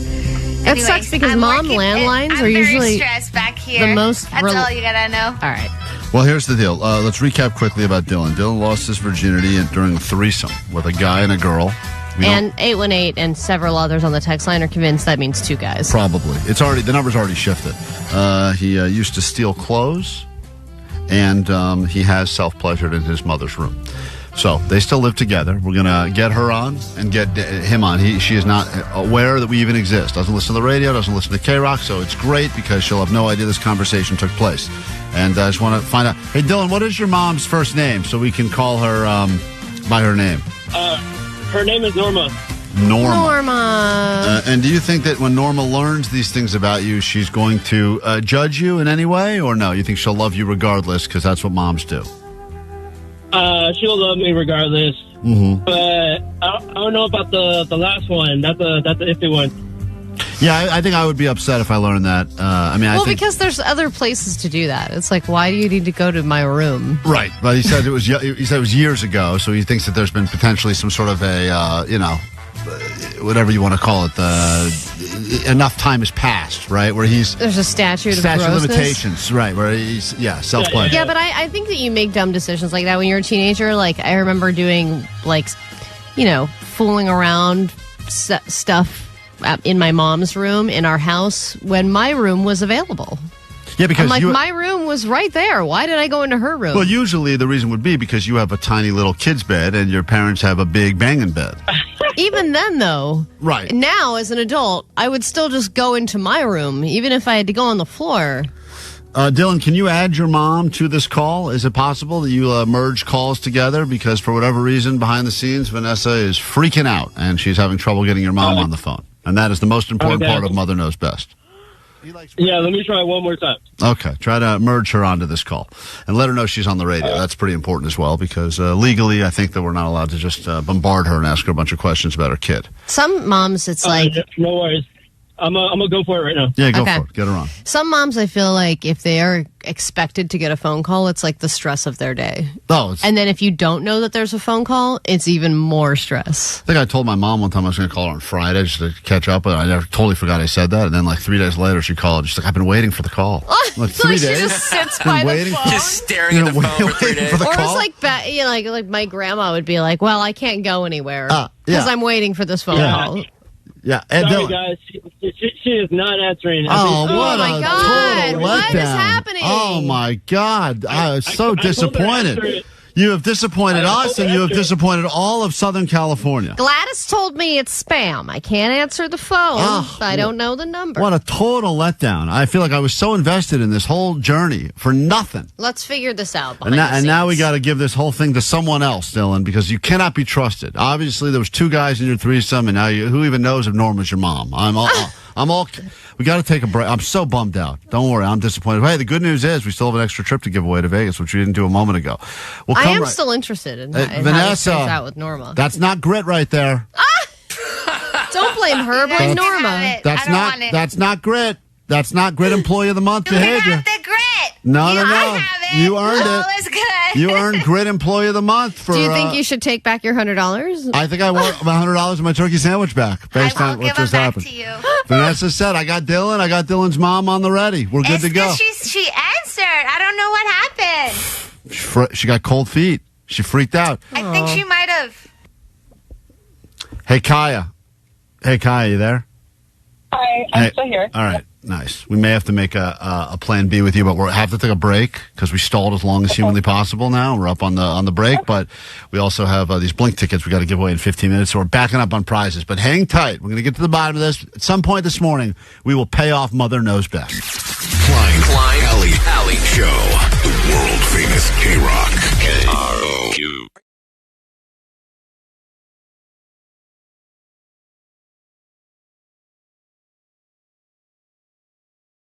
Hell yeah. Feel them Friday vibes and welcome to the weekend. Here we are on KROQ. Good morning.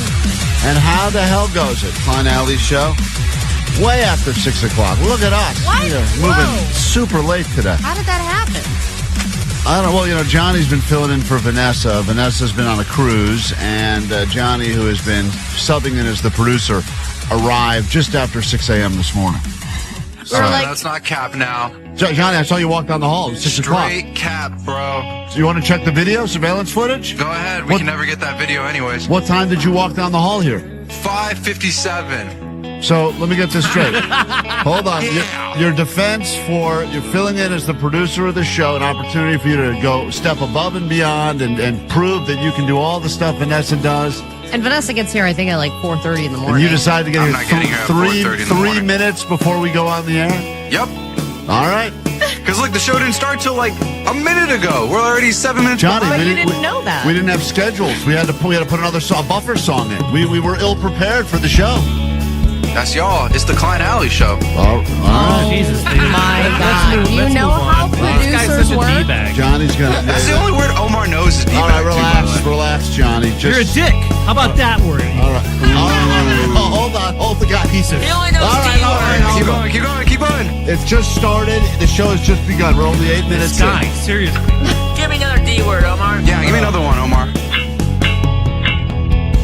That's enough. That's what we thought. Dude, Oh, boy. really? Dude, that counts. Johnny, were you upset that there were mean comments in the about your dumbass Laker video? About your Laker video? Dumbass, that's another one. Oh, there's another one. I do know a lot of D words. Keep going. Cool. Johnny, you were upset because some people made mean comments about the Laker video? No, because I thought it came from somebody in like Allie's family. So I was just like, all right, this one's like a little different. No.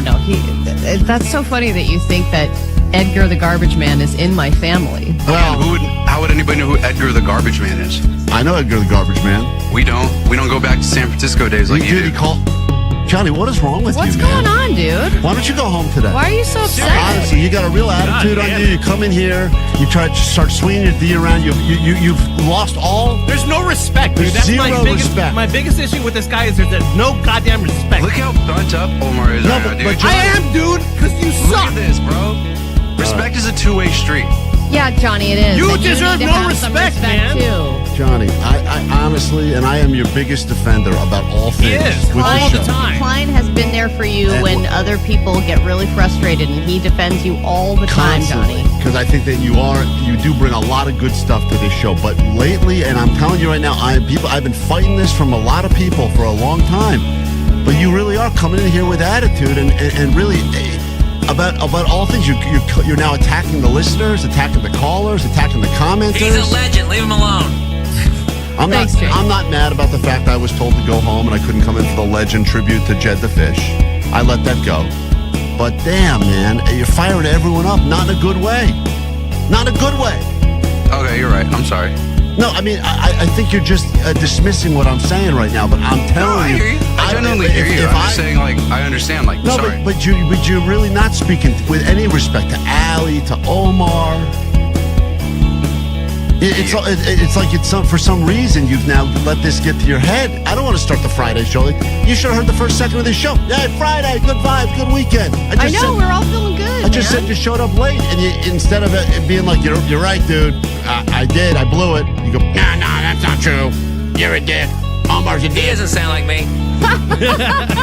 Sorry, that's Jake's voice. No, but I mean, Klein's right. Like, don't get all defensive of it. Like, you didn't show up early enough if you're covering for a producer, so just acknowledge that. Then the whole show goes late, and then you say, oh, well, it's the Klein Ally Show. So you don't want any ownership in the show? Yeah, I get All it. right, no, I mean, Johnny, I'm being serious. You don't want to show. You Go show home. initiative because you want to be a part of the station and a part of the show and a part of the KROQ quote legacy. So you got to show up and you got to do the work. You got to put work in, man. No, you're right. You're right. So then, if we ask you to do something and we get attitude, then what? Why would we want to continue to work with you then? No, you're right. 100%. You're true. Are you eating during this? No, I'm not. No, I swear I'm not. He's eating this. All right. He hasn't dug into his Costco chicken yet. He's got peanut butter.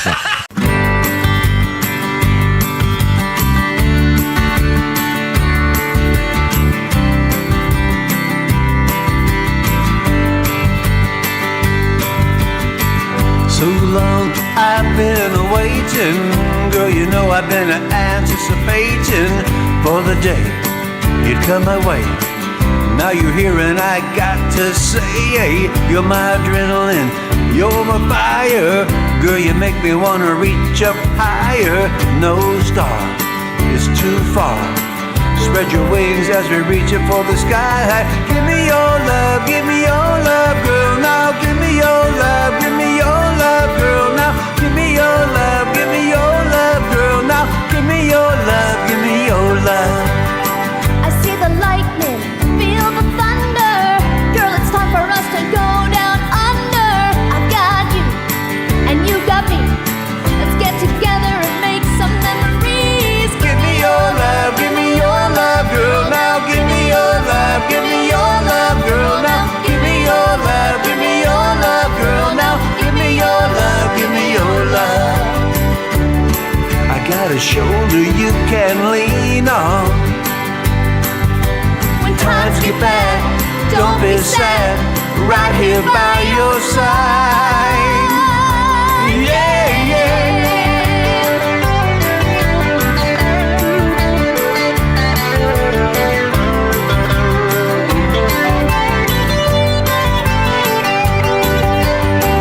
True love's so hard to find.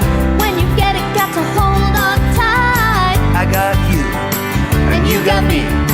Let's get together and make some memories. Give me your love, girl. Now give me your love, girl. Now give me your love, girl. Now give me your love,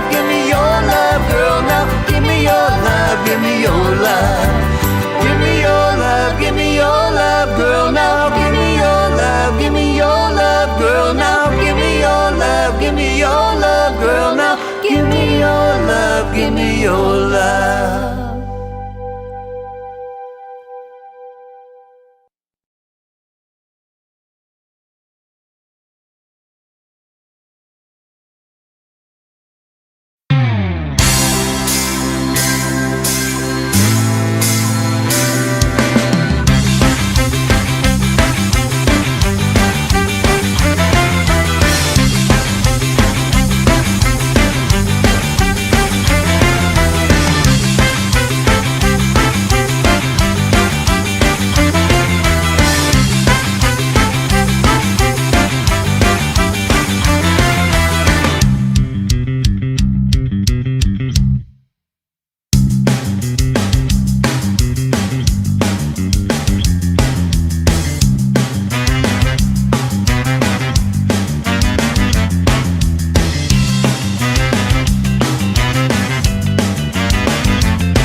one of the downsides of doing a real, honest, authentic, and live radio show is that every once in a while things don't go according to plan. If we had just had paid actors to call in the show, like a lot of other people do, Seacrest, then it works out every time because you just have real actors that are reading scripts as opposed to doing real stuff with real people where occasionally the moms freak out and don't want to go on the radio. That's a bummer. But we'll make it up to you. Mother Knows Best coming up later, or we'll just give away a bonus trip to Vegas at some point this Or morning. we'll get an actor.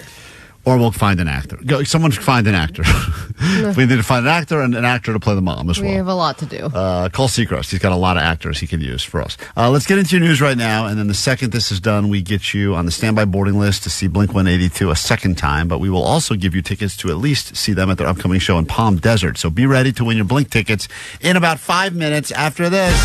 Grab your Adderall. It's time for ADD News. 2 years after it happened, an in-depth report on the Titan submersible has finally been released this morning, and it details exactly what went wrong, even though if you've seen the documentary, it makes it pretty clear what went wrong. You saw that, right, Klein? I watched enough of it to know that I didn't need to spend any more time watching it. That they had a terribly built trash can that was going deep, and it was being controlled by an Xbox controller, and the thing kaboom. And it was all being controlled by an egotistical narcissist who couldn't take no for an answer. Who wouldn't listen to all of the experts that said this is going to fail, bro. Yeah. So I mean, we all kind of if you watch that, it gives a very detailed summary of how that company was run and how bad it was from the beginning, and but they confirmed a bunch of things, mainly that OceanGate was responsible for the accident. We know that. People on board paid six figures to be on that submersible, and they were labeled mission specialists, even though they were just paid passengers. It's one of the many legal loopholes that the company utilized to keep their mission going because it wasn't safe.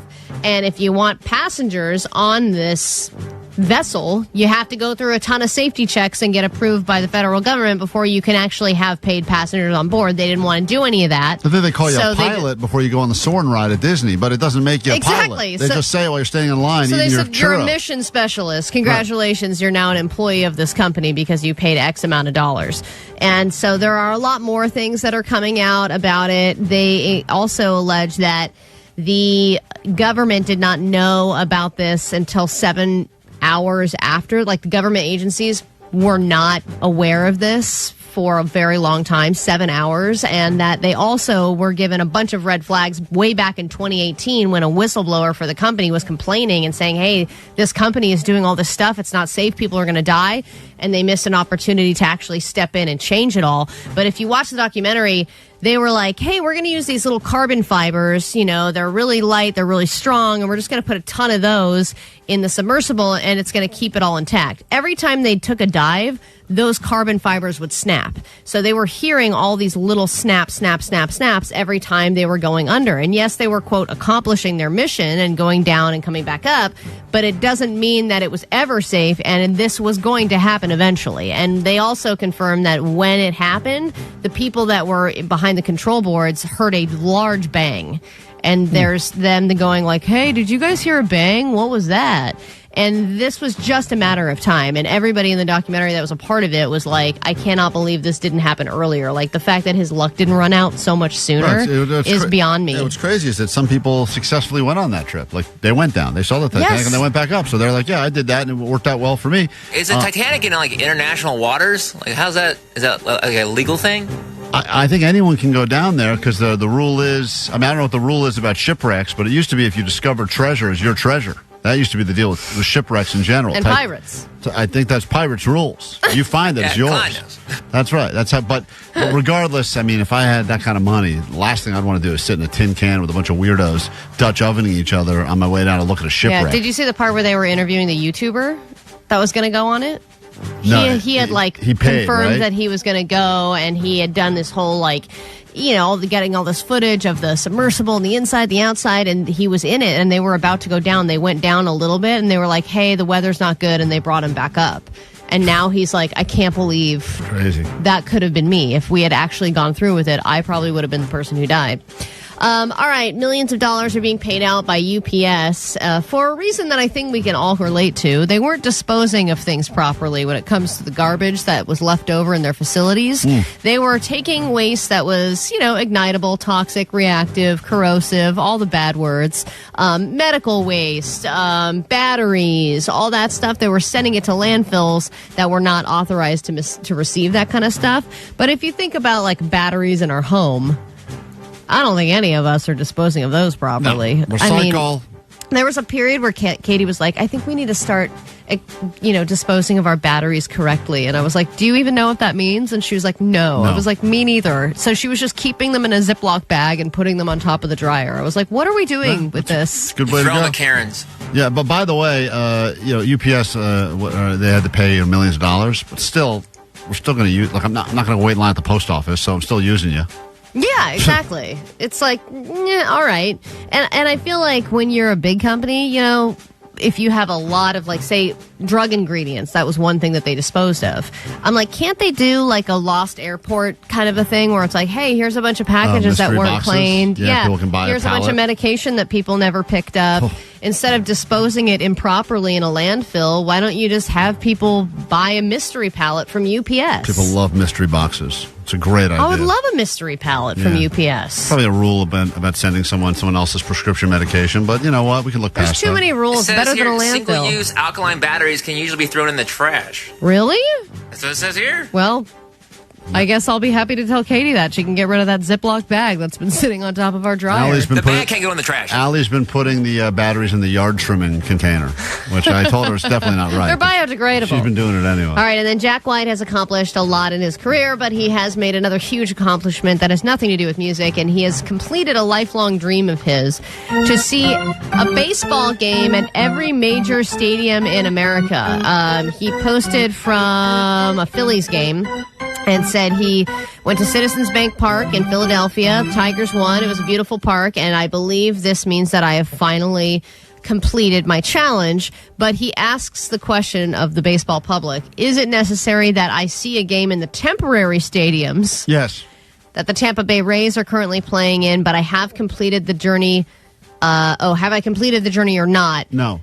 Unless I do these. And he said, I have also seen a game at the temporary home of the A's. Okay, I was going to say, that's the other team right now that's playing in a temporary home. So he still has to see a Tampa Bay Rays temporary stadium. He has to go do that just to make it a terrible day for him. And that's such a crappy way to end it. Yeah, and I'm going to fly to Tampa Bay. Aren't the Oakland A's playing in some weird college stadium or something like that? They're doing something weird while they get ready for their Vegas stadium. He went to Sutter Health Park in Sacramento. Oh, that's right. All right, we get into a brand new hour of the show right now, and the very first thing we do is give you tickets to see one of the greats, Blink 182. Call it 800-520-1067. Here we go.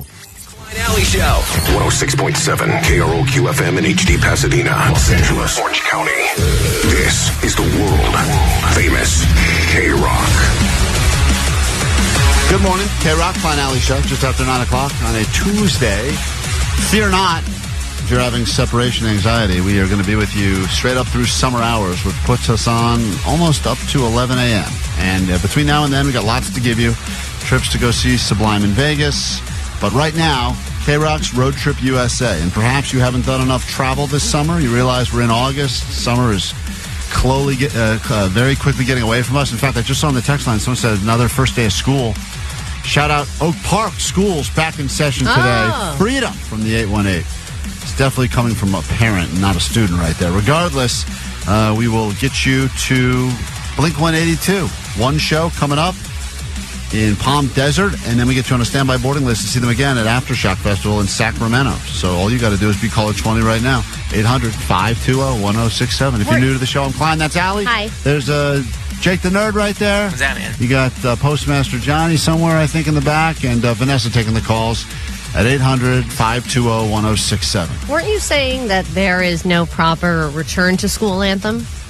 Yeah, it's weird. We've got this song, "School's Out for Summer," which has kind of been the anthem for school, summer, and it's an Alice Cooper song, old song. I mean, I think I first discovered that when I was watching the movie Dazed and Confused, and I was like, that song says it all. But it does encapsulate that vibe, that feeling, that last day of school feeling into summer. There should be an anthem for parents, specifically, when they get to send their kids back to school at the end of summer. Well, there's that song Adam Sandler does in Billy Madison. That's back to school. That's not an anthem, back Allie. to school. It's far from Sandler, it. you sing it. To dad that I'm not a fool. But that's, once again, great song, but that's not an it anthem. does sum up going back to school, though. It's kind of lame. But that's from the vision of the kid who has to go back to school. It's more of a depressive song. But what if you had like a real banger for the parents? For the parents, they're like, I don't know, this is great. Just rewrite Alice Cooper. Back from summer. Is Alice Cooper still alive? Yeah, he is. Make him write a new one. Let's find it. Is he on Cameo or something? How much would we have? We'll just say I clone him. How much would we have to pay to get a back to school song? I think we're ready for it. I mean, it's been a long enough time. You would think they would have that. Let's say hi to Ashley, who's on the phone right now. She's officially caller 20 in Riverside. Hi, Ashley. Hi, Klein. Hi, Allie. Hi. Good morning and congratulations. You're going to see Blink 182. Oh, that's freaking awesome. Thank you so much. Hey, thank you so much for listening to the show and starting your day with us. And hopefully, Ashley, we call you back on Monday to give you the good news that you're moving from the standby list to the actual boarding list, and you'll be seeing Blink 2 days in a row, back-to-back days, all right? I will be waiting by my phone. Oh, please, just like my mom. Just keep waiting. We'll call eventually. Lots to get into this hour, and we'll get into it on KROQ. Good morning.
KROQ, Klein Ally Show. We're on the radio right now where we belong. Potentially you're listening on the podcast, or you could be watching us on YouTube. Hello, net bangers and people that are just checking us out for the very first time. Turns out last week, a lot of people wanted to watch Allie try to take down the 6 hot dogs she claimed she could do in 10 minutes.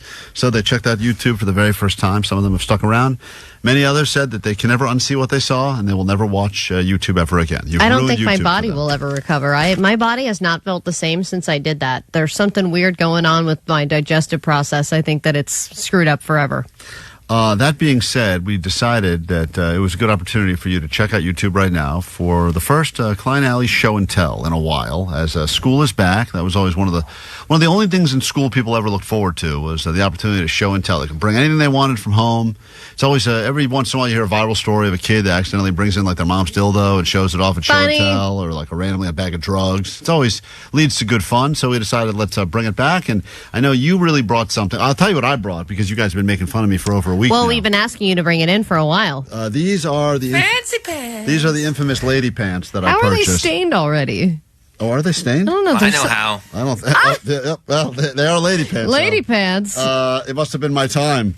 Now, these are the late. I just want to hold these up for YouTube to see as well, because you guys made fun of me and said that I should have known right away when I bought these that I bought and accidentally wore lady pants. When you look at them, they look so comfortable. Yeah, I don't know. Once again, I'm not sure what material you women are using, but they're not making men's pants in these materials, and they should because they would sell very well. Once again, I don't know. No, they would not. Dude, Jake, I'm telling you, I know you wear like burlap, cut off burlap shorts. You wore cargo shorts that were camo 2 days in a row last week. Yeah, those are camo shorts. Those are man shorts. Jake looks like he got back from Nam yesterday. Is what he looks like every day. Like he's one of these guys that you saw that was like, man, Nam was crazy. This show is my Nam. Camo shorts and like a Native American belt. So anyway, these are the lady pants, and I want to hold. Can I feel them? Yeah, you can feel them, but I also want you to see that you'll understand why. Without knowing much about them, I didn't realize until I put them on. And even when I put them on, I didn't realize it. They did feel These little. have mustard on them. There's at least 3 to 4 different things on these. Don't touch that one. Ew. It's definitely not mustard. Okay, I Allie. don't want these That's anymore. manstard. Ew. Manstard? You can have those. You can have those. Jesus. No, it's not. I wore those one time. What is this brand? I gotta get and these. then you can have those because I'm not wearing them ever again. Oh, come on. You can have those. Can I try them on? What size are they? The medium. Vanessa, I thought the M stood for man, but they stood for medium. But Vanessa claims that she actually really wants those pants because they remind her of the pants she used to wear in Cheer when she did Cheer. Yeah. Now, I'm telling you right now, this could These be... would be gargantuan on her. That's a big medium for a lady. This is... Okay. Thank you, Jake. It's not big, it's just long.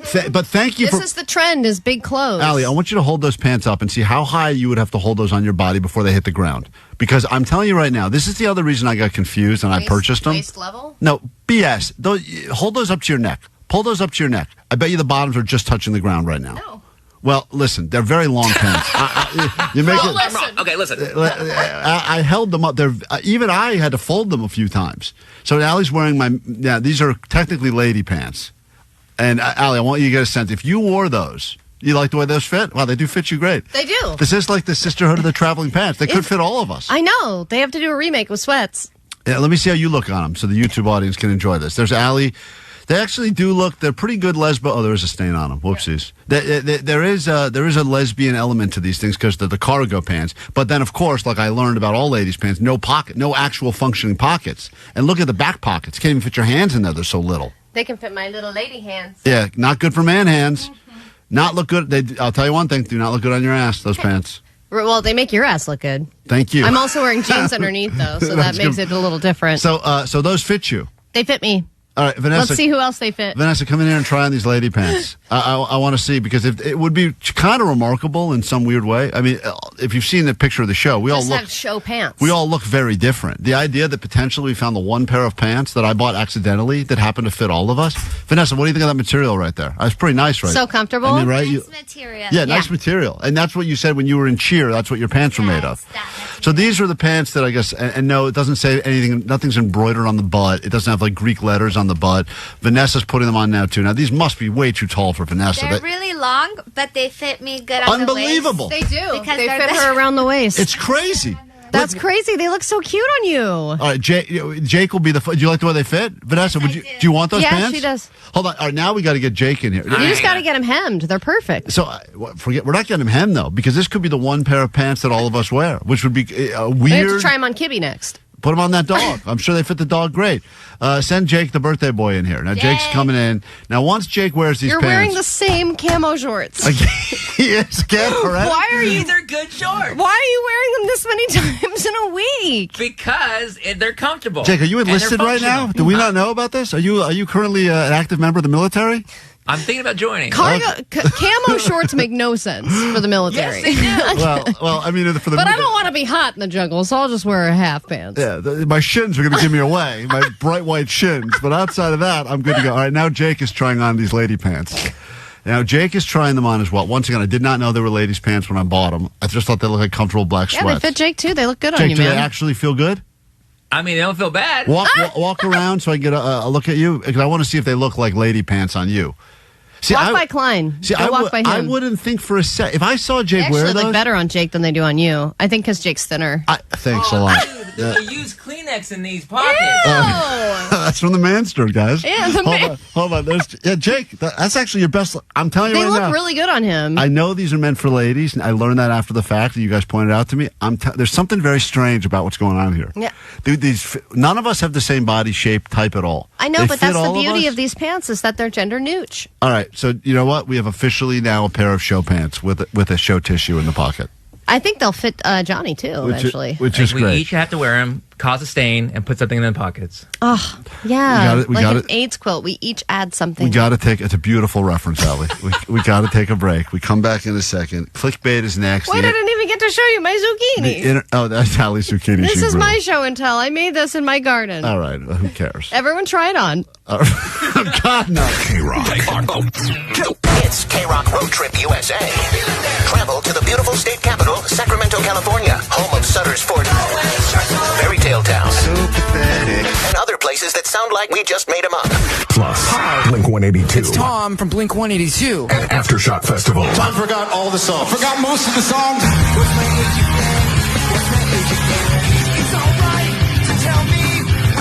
Listen for your chance to win tickets to their show at Acrisure Arena. I gave it all. I don't have anything left. Then get on the standby boarding list for a shot at the grand prize to see him again at Aftershock. KROQ. Courtesy of Live Nation and Danny Wimmer presents. The Pomona.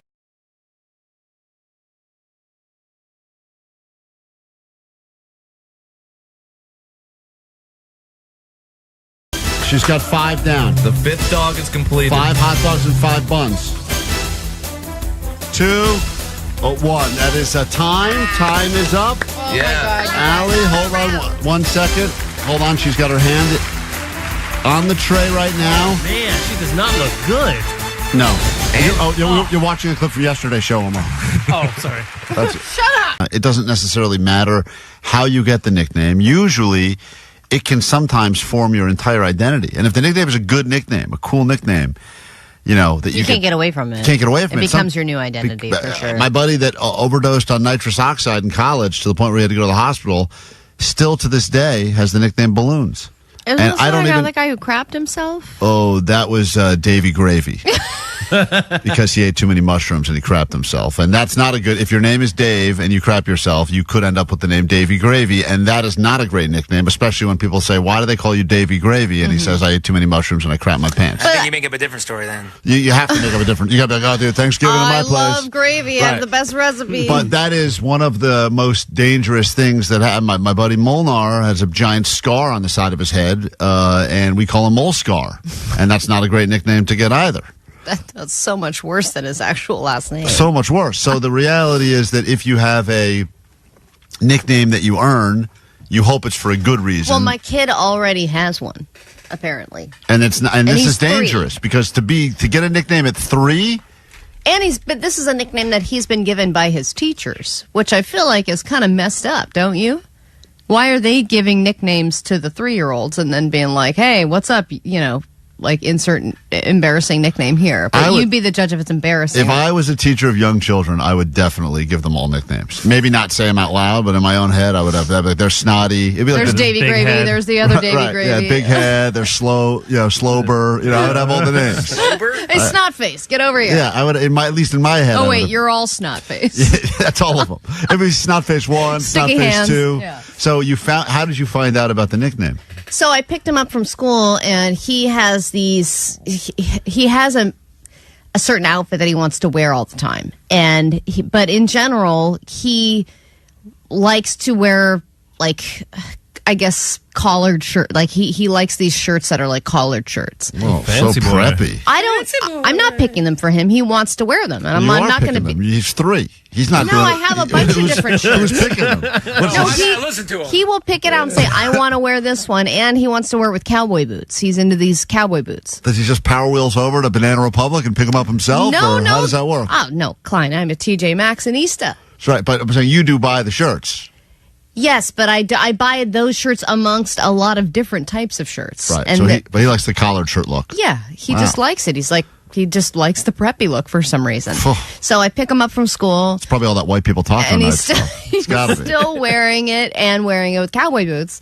So I pick him up, and then his teacher goes, "Oh, Miss Gina in the other class started calling him Myrtle Beach. That's how he's known around here, as Myrtle Beach." And I was like, Myrtle what? Beach? And they said, yeah. And so now some of the other kids are calling him Myrtle now. And I was like, Myrtle? Oh my God. And I was like, why? And they were like, just because he always looks so like clean cut and like this kind of preppy look. I don't think and he anyone just looks thinks, like. Allie, you're getting, that is definitely his nickname, but the reason you're getting is not the reason. Because no one thinks, when they think clean cut preppy, no one thinks Myrtle Beach, South Carolina. I don't know anything about Myrtle Beach. Well, so I know it's not a good nickname. That's what I know. It doesn't even make sense. That's what I thought too. But so then they must not be giving me the real reason. Yeah, there must be another if they're reason. changing it to just Myrtle, that makes so much less sense and is so much more offensive. Right. That the kid of the gay parents, they're calling the boy Myrtle at school. Because he's preppy looking? Well, and I'm like, oh, how funny, haha. And then I get in my car and I'm like, should I be offended by the fact that the teachers have dubbed him Myrtle? Maybe and are now calling him Myrtle in regular conversation? Maybe the teachers were talking and they're like, sorry, the mom was onto us. We had to give her the nickname. And she's like, you told her we call him Abomination Baby? And they're like, no, don't worry. I came up with something on the fly. I went with Myrtle Beach. And she's like, wait, what? It's the next thing I could think of. I don't know why. So let's just stick with it. But I think that he does look different than some of the other kids. Like a lot of those kids, you take them to one of those kid haircut places and they just buzz them. They're all buzzed and stuff. I gotta get rid of all them lice. Yeah, I cut his hair and he's got his own little look. So he's got, I guess, more of a quote preppy look because of that, because he doesn't have that buzzed haircut. I think they think he looks like a preppy kid because of that. I'm not saying Myrtle Beach is like white trash. But I think But you are? I'm doing a little research here, and Myrtle Beach looks like a big S-hole. Yes. Like the water's all dirty. That was his other nickname. I guess the nickname for Myrtle Beach is Dirty Myrtle. What? Yeah. He's so and then one of the topics listed here when I'm doing a little research is, why is Myrtle Beach water brown?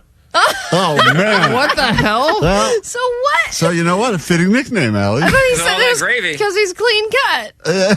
So wears collared shirts. That Allie goes, well, it's probably because he's a clean cut kid That's in collared what they shirts. told me. But there's nothing, Omar, in your research about Myrtle Beach, is there anything there about it being a clean cut preppy place? Nope, nothing like that. No, they have an annual mud run.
K-Rock, Klein Ally Show. We'll get into some clickbait in a moment and solve the internet's biggest riddles, including what is the one item you should remove from your bedroom immediately if you'd like to actually accomplish feng shui. All of the things you need to know to survive. And then if you're able to figure out what song this is... You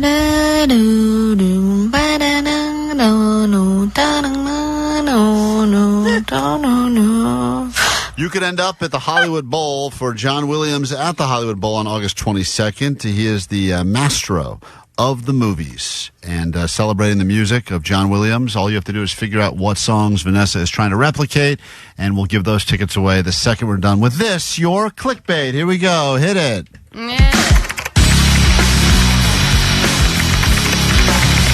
Clickbait. Let's start with this. Hey, according to a manager of a brothel, this is a very important job, Ellie, and I know this is something that could affect everyone listening right now. This is the stupid mistake that men make that will always get them caught. According to the manager of a apparently very successful brothel, this is the number one dumb mistake that men make that always gets them caught. Pictures. Oh, they want to take pictures of the experience? Yeah, they want to have their own memento of their moment. They feel like it's a cool flex in their own mind, and they want to have some evidence that it actually happened because, like we all know, pictures or it didn't happen. All right, Jake the Nerd, according to the manager of a brothel, this is the stupid mistake that men make that will always get them caught. I mean, men are dumb, but I don't know they're that dumb to take pictures and keep evidence on their phone. But what they're not thinking about is when they use their credit card. And they get that statement, their wife sees it, and it's like, Wild Horse, Vegas, whatever, busted. See, that to me is even stupider. According to pay with a credit card that especially you share with your partner. Well, you know what? That is the kind of stupidity. When guys think sex is about to happen, they will do dumb things. And according to this brothel manager, withdrawing sums of money, oftentimes from the ATM available at the brothel, or even just taking out large sums of money before from a joint account, is almost always what ends up getting them caught. Oh my God. And that is something then that... you deserve to get caught, you dumbass. Well, take pictures too. Here's pictures of the money that I took out of the ATM. Followed closely by leaving their phone location on is the other thing. But the most stupid way is the withdrawing the large sums of money. Moving on, clickbait, here we go. If we had a brothel right now... It says he took out $4,000 from brothel ATM. What do you think that could mean? Oh, he is with our friend Dave. That's K-Rock. We are Klein Ally Show as we solve the internet's biggest riddles. And here we go. Here's the next one.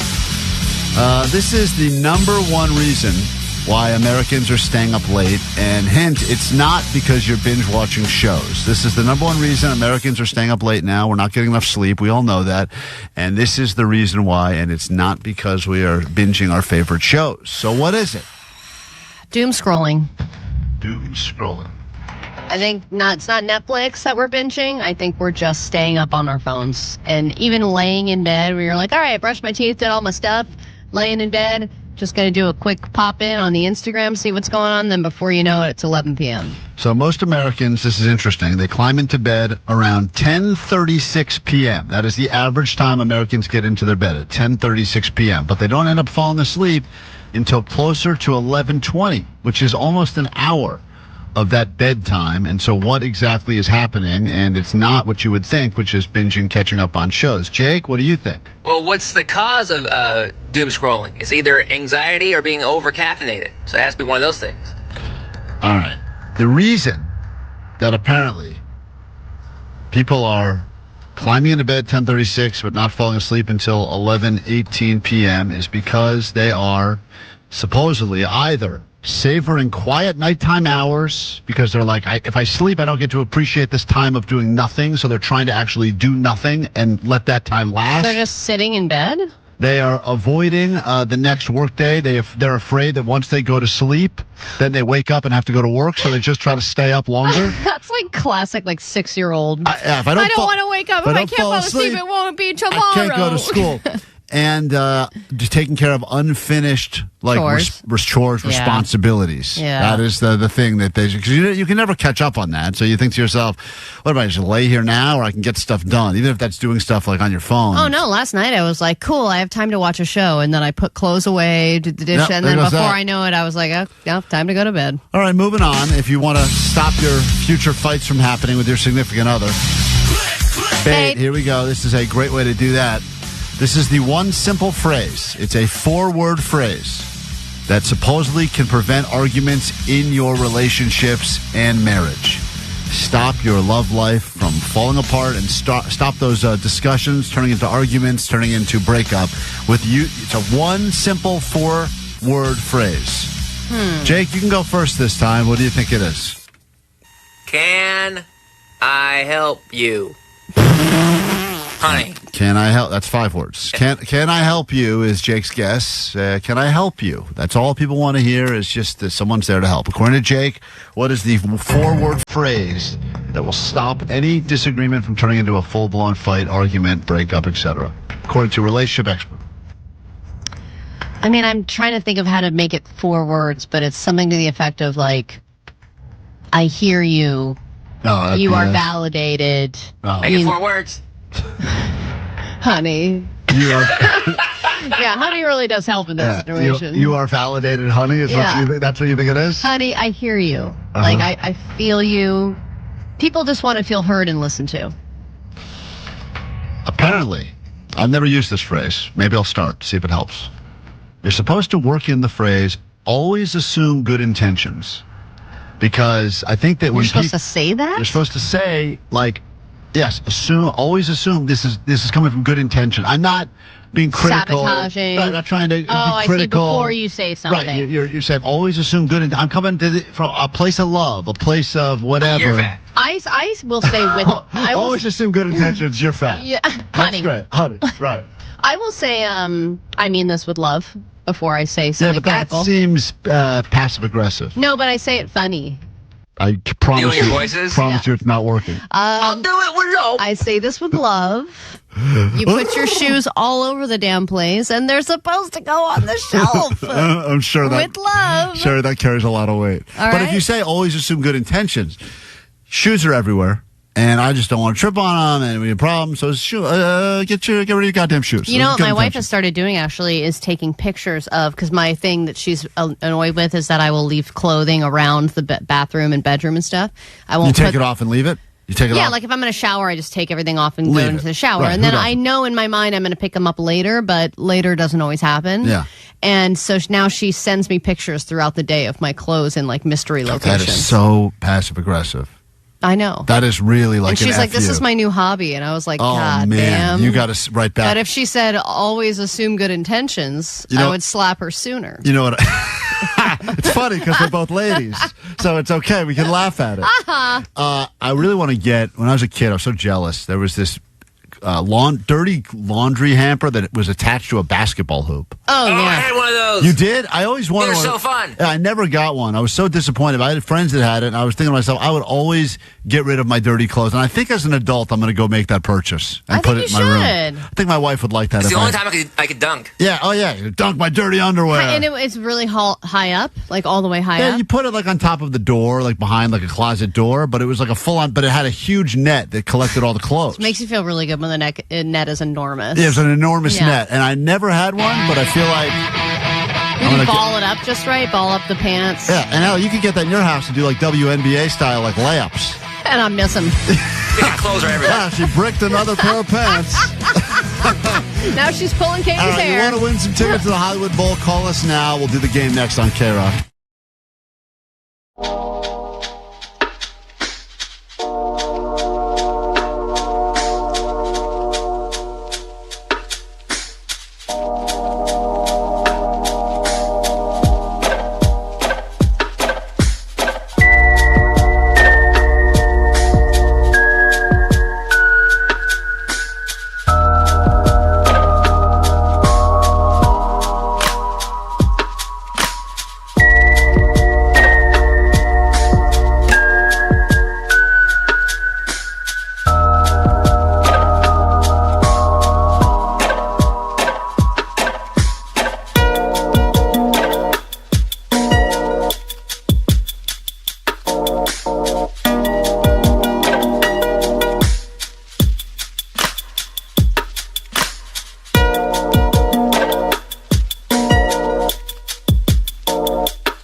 something great about living in Southern California, going to the Hollywood Bowl, especially this time of the year. Weather's all perfect. We'd love to send you there on August 22nd as we celebrate John Williams at the Hollywood Bowl. Not necessarily a KROQ artist, but I would argue a universally loved artist because he's provided the soundtrack and some of the most iconic movie scores, songs for all of the big films. I mean, all the big ones. I don't think there's a big movie that's ever been released that he wasn't somehow involved in. I know, and I imagine if you're a movie maker and you're like maybe C-level confident on your movie, you're like, okay, let's just hire this guy, make it an A+. Yeah, but if you have a good score, it can totally make a movie. If John Williams had been given the movie Freddy Got Fingered, we wouldn't be laughing at that movie like it was a giant joke. We'd be going, man, that was an iconic masterpiece. Air Bud, what a different movie that would have been. Oh, my God, he would have crushed it. So we've got, of course, some of the many amazing songs that he has done, and then there's Vanessa's versions. Yesterday, I think this was Star Wars. Now,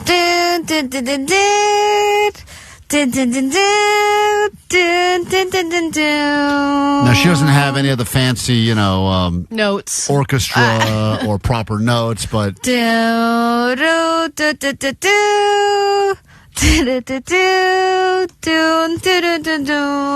and you realize when you hear her version, and then you hear like his version right afterwards, just how much better he is. Well, and how much better a full orchestra is over one producer in a room. So here we go. All you got to do is predict or try to tell us what amazing, well-known score, what movie this song was featured in. John Williams was involved originally, but now we've done the Vanessa version.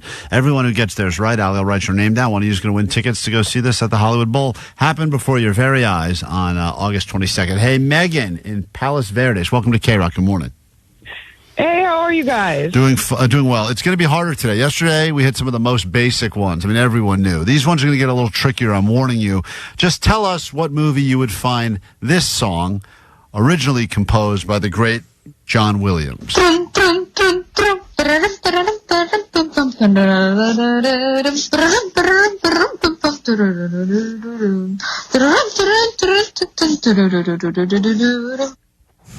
Was that recorded in a bathroom? I don't know where Vanessa did that, but it sounded very different. Not as good as the last batch, but okay. Any idea where that was from? I'm just going to guess the Jurassic Park theme song. All right. According to Vanessa, that song was this song. Oh, my God. From Home Alone. So I'm so sorry you did not get that right. God damn, he was good. He's good. I mean, that's John Williams. That guy's good. And then just not to be confused with Vanessa's version. Pretty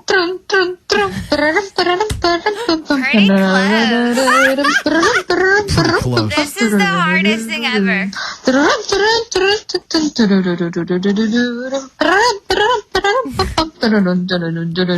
Can somebody take that scene of them running through the airport? Oh, please. And put it to Vanessa's version. Oh, and just see how it changes? Let's go. Get cracking, net bangers. We know you got time on your hands. All right, let's say hi to, unfortunately, Megan did not get hers right, which means the tickets are still available. Eddie, Los Angeles. Welcome to KROQ. Eddie, good morning.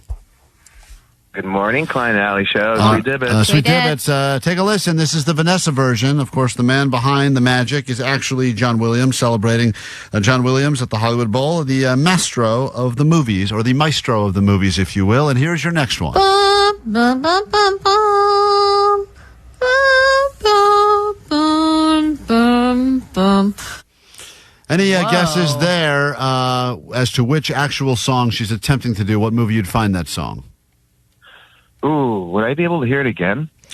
I will give it to you again. I need to hear it again, but yeah. good luck, because you're not going to get any help from Shazam on these. Trust me. Bum, bum, bum, bum, bum. Bum, bum, bum, bum, bum, bum. Oh, I'm going to say Jurassic Park. Show me Jurassic Park. This is Superman. Oh, I was like, what am I hearing? Sorry about that. See, when I hear this version, I get all jacked up. When I hear her version, less so. Ooh, Man. That's good stuff right It's there. gonna be some night at the Hollywood Bowl. I hope they get Vanessa up there to do one of her versions because I think people would want.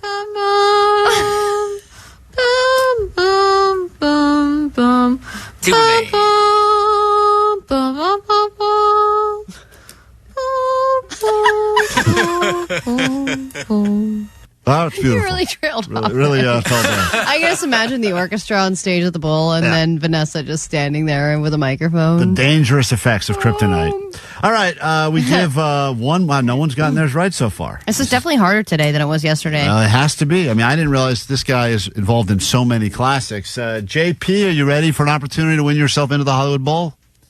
Absolutely, yes, I am ready. All right, you get you get this right. These tickets are as good as yours. Listen very closely. You get the Vanessa version first, and I hope you're able to figure it out. Here we go. Take a listen. Here it is.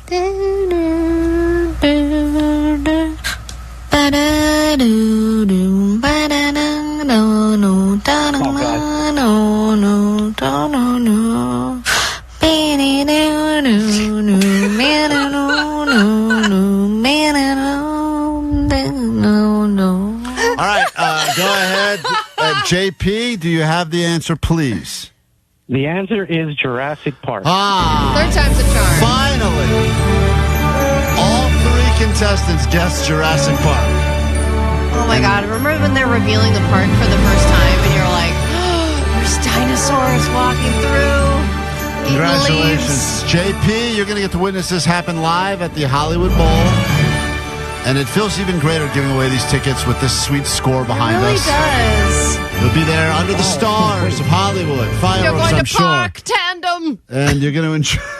You'll be waiting for your car and shuttling around. We're and that walking will down that little hill. all be yours. And it brings me great honor to announce to you you'll be racing to get there just before the show starts. Getting that sushi and bottle of wine. All right, hold on, JP, all right? All right, Thank you. Enjoy yourself at the Hollywood Bowl. Vanessa will play us in a break. There we go. It's summer, a.k.a. the one time a year you hit up that friend with a boat. Klein Ally Show, now live until 11 a.m. And probably less annoying than your boat friend. $5,000. The scammiest of all the scams going on, I'd have to imagine, are the pet psychics. But it's a booming business now, to the I would point. say life coaches and pet psychics. Yeah, and if you are one of these people, and if your business card actually says both of those on there, I bet you the back of your card says free at Vistaprint. But I also bet that it is, for some reason, it's one of these things where who can call if someone is if your life coach is getting free business cards at Vistaprint, you want to find a different life coach. They need their own life coach. Here's the thing, though, the pet psychic. It's like in some ways, people want to believe so much that they are communicating with their animals. They can't speak English to each other, so I can communicate. And if the animal's no longer with us, I get it. I lost a dog recently. It's very sad. I still think about Chloe a lot, but as a dog psychic yourself, Klein, have you been able to speak to Chloe? All the time.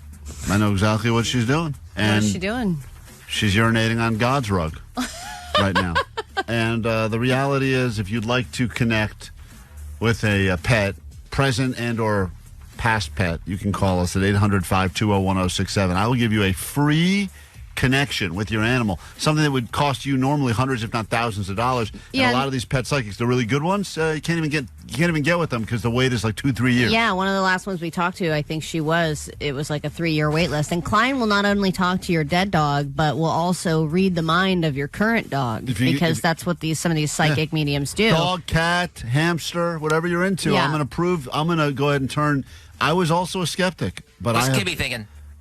Kibby's thinking, please end it. Yeah. Kill me. I know that too, and she likes it. Kibby wants out of that relationship so badly, and everyone knows that. You don't have to have special power. Yeah, and don't pay $1 for that advice. 800-520-1067. I'll only have time for a few of them, so you got to get through early, because if not, he's going to have a wait list by the time I we're will, down here. I will also be back jammed through 2028. The reason that we're bringing this up too is that there is another dog medium / pet medium who was speaking out about whether or not dogs can see ghosts, and she seems to think that all dogs can see ghosts, but not all humans can see ghosts. So you have to be in tune with your dog and connecting with your dog in order for them to tell you whether you're in a house that is full of ghosts and whether they're threatening spirits and all that stuff. And if you have a dog who is having weird behavior, they, of course, can sense that stuff because they have a sixth sense that humans don't have. They can smell better, they can hear better, they can see better. And sense, just general sense of your surroundings and whether or not energy is weird. This is why they claim that if you look at any of these videos that get released after an earthquake hits, they go like the dogs were being all weird and squirmy, sometimes even like an hour before the earthquake because they could sense it or whatever else is going on. And they got the dogs that are supposedly can smell out cancer, right? They can just go up and you hear these stories every once in a while. Oh, the dog would just come up and start licking my knee for no reason, and then the guy gets the knee biopsy and they find out he's got cancer there. Yeah, and then think about how many people don't date a person because their dog didn't like that person, because they trust that their dog knew something that they didn't about that person, like they have darkness inside of them and the dog knows. Let me try this. Let me see if my skills, my powers are still as good as they once were. 800-520-1067. Diana. Hi. Hi, I want you to think of the animal that I'm going to connect with, okay? Okay. I'm sensing the letter B. What is your animal's name? My animal's name was Orion. But he was a boy? Yes. Yes. Wow. That's right. Good job, Klein. Thank you. That's where I got the B. So we're on the same That's where I got the B. And I'm sensing... I'm seeing a Chihuahua. I'm seeing a small to medium-sized dog. Is that right? No.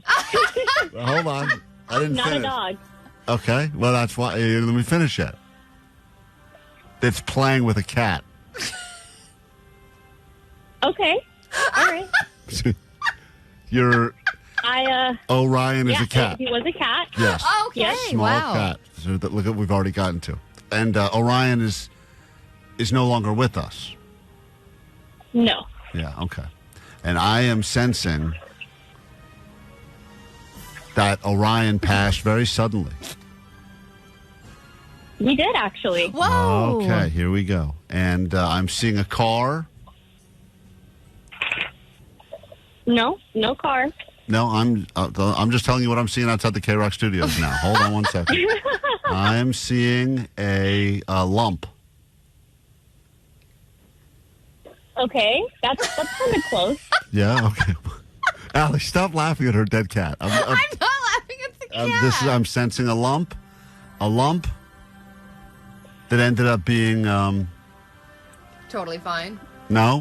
This lump was not a lovely lady lump, Allie. This was a problem. What happened? The cat had cancer? No, he actually Right. No, I know. had Don't a tell heart me. Condition. A heart condition. Yes. Okay. Yes. You just repeated what she said. Don't worry.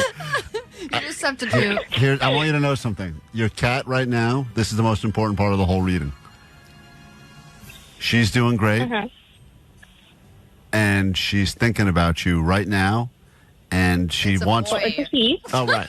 Boy, B for boy. Hold on. Shut That's up. where you got the B. He wants me to tell you that he's a she now. In the afterlife. Okay? That's what he truly because wanted. it's Pride Month. Yes, Yeah. exactly, for Pride Month. And listen, I don't know what this means, but I'm sensing a blanket. There's a blanket. I don't know if there was a blanket that she really liked, or a blanket that you like, or you've ever bought a blanket. Yeah, I own multiple blankets. Oh my God, crazy! I own multiple. If you guys are not a believer yet, I mean, this is like. Oh my God, let's see I if you think can you do got it. it, Klein. I think you did. All right. great. Do you feel better now that you've been reconnected with What's his name? whatever the hell? 100%. Okay, good. All right. That's nice. All right, that's why we're here. That's why Thank you do it, Klein, because you want to help. I just people. want to help. I just want to help, Allie. I'm just a helper. Give people closure. Let me say hi to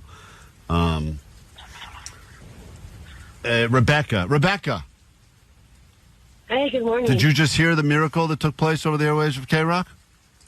I did. Don't even tell me what kind of animal we're dealing with. I'm going to figure it out, all right? You thinking about your animal? I am. All right. Dead bird, right? No. Okay. A live dog. Yes. See? Whoa. And that alive dog did at one point bring a dead bird into the house, correct? No. You haven't found it yet. It's there.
Klein Ally Show. It's KROQ. Let's find out what's going on in the world together. Then we can get into a brand new hour of the show with your chance to win an easy $100 of Ally's money. Potentially the answers to questions you will be asked. We'll be right here in your ADD News. It starts right now. Grab your Adderall. It's time for ADD News.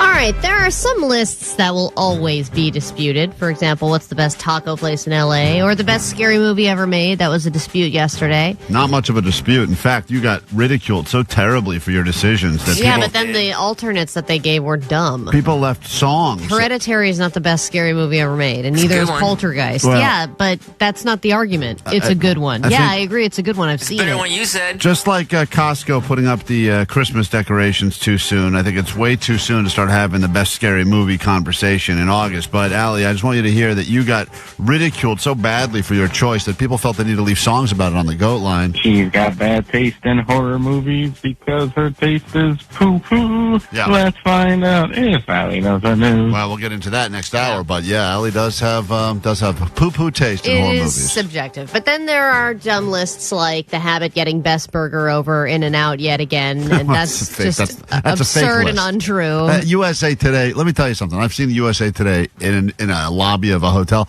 That thing is about as thin as a napkin right now. And all it is just a couple of pictures of like dogs and cats. And people go, new poll, Americans are Well, it's just a bunch split. of partnerships, right? It It's doesn't like, mean- let's just partner with this company and then Pay we'll for make play. you, we'll Right. just make you the number one so that we can just share the news that you're the number one burger in America. Vanessa, find out how much money we'd have to pay USA Today for them to declare that we are the best radio show in the history of radio. I bet you it cost us less than $100 for them to write that. And it wouldn't mean anything anyway. But you better believe if we saw it, we'd put it on billboards everywhere. Of course we would, because then you can at least get the bragging rights. Take that, Seacrest. USA Today says we're the best because we paid for placement. Yeah! I'm not above it, are you? No, of course not. Yeah. So then there's this list of best theme parks in the country, and this, in my opinion, is also bogus. Dollywood has won for the second year in a row. And this is the annual TripAdvisor list. So it's not Random USA Today. It is TripAdvisor. It's review based. Dollywood topped it for the last 3 out of 4 years, and was also named their favorite by National Amusement Park Historical Association or whatever. Oh, the well-known association. Yeah, but I mean, that sounds boring enough to like that they wouldn't just throw the competition. I would imagine if you're a huge Dolly Parton fan, then you go there and that is like the greatest thing ever. That's what I was thinking. Like, anyone who goes there is there giving that's 5 not stars. already their favorite, right? And who else is going to pay Pigeon Forge, Tennessee for any other reason, right? You're like, this is the best thing in Pigeon Forge. Of course it is. I've never heard a winning Super Bowl quarterback say, what are you doing now? I'm going to Pigeon Forge, Tennessee. Right, exactly. And people who go, I'm sure, are more easily impressed. They're like, wow, there's a lazy river. You know, they're really excited by all that. What do they have there? Do we know? Maybe it's awesome. Well, they have. I was looking at some of the stuff, and they have kind of the same things that you would expect from any amusement park. Like, they've got an old steam train that'll take you around Dollywood. They've got one of those, like, big tire things that you sit in and you go through a river, and it's like raging water kind of thing. And so They have like a Dolly Parton motorboat. That would be fun. That would be great. You have to get up and motorboat. I don't think they offer that, unfortunately. I wonder if they do like a guess your teeth, like at the Carnies. Like, let's see. Cool. I'll go 3. Too many. This place is great. I'm going to leave a positive review. Of course, we come across like a bunch of elitists on the West Coast. Oh, saying, and I'm sure Dollywood's great, but I wouldn't think of it as the best amusement park in the entire country. And it even has made the top 20 best in the world before.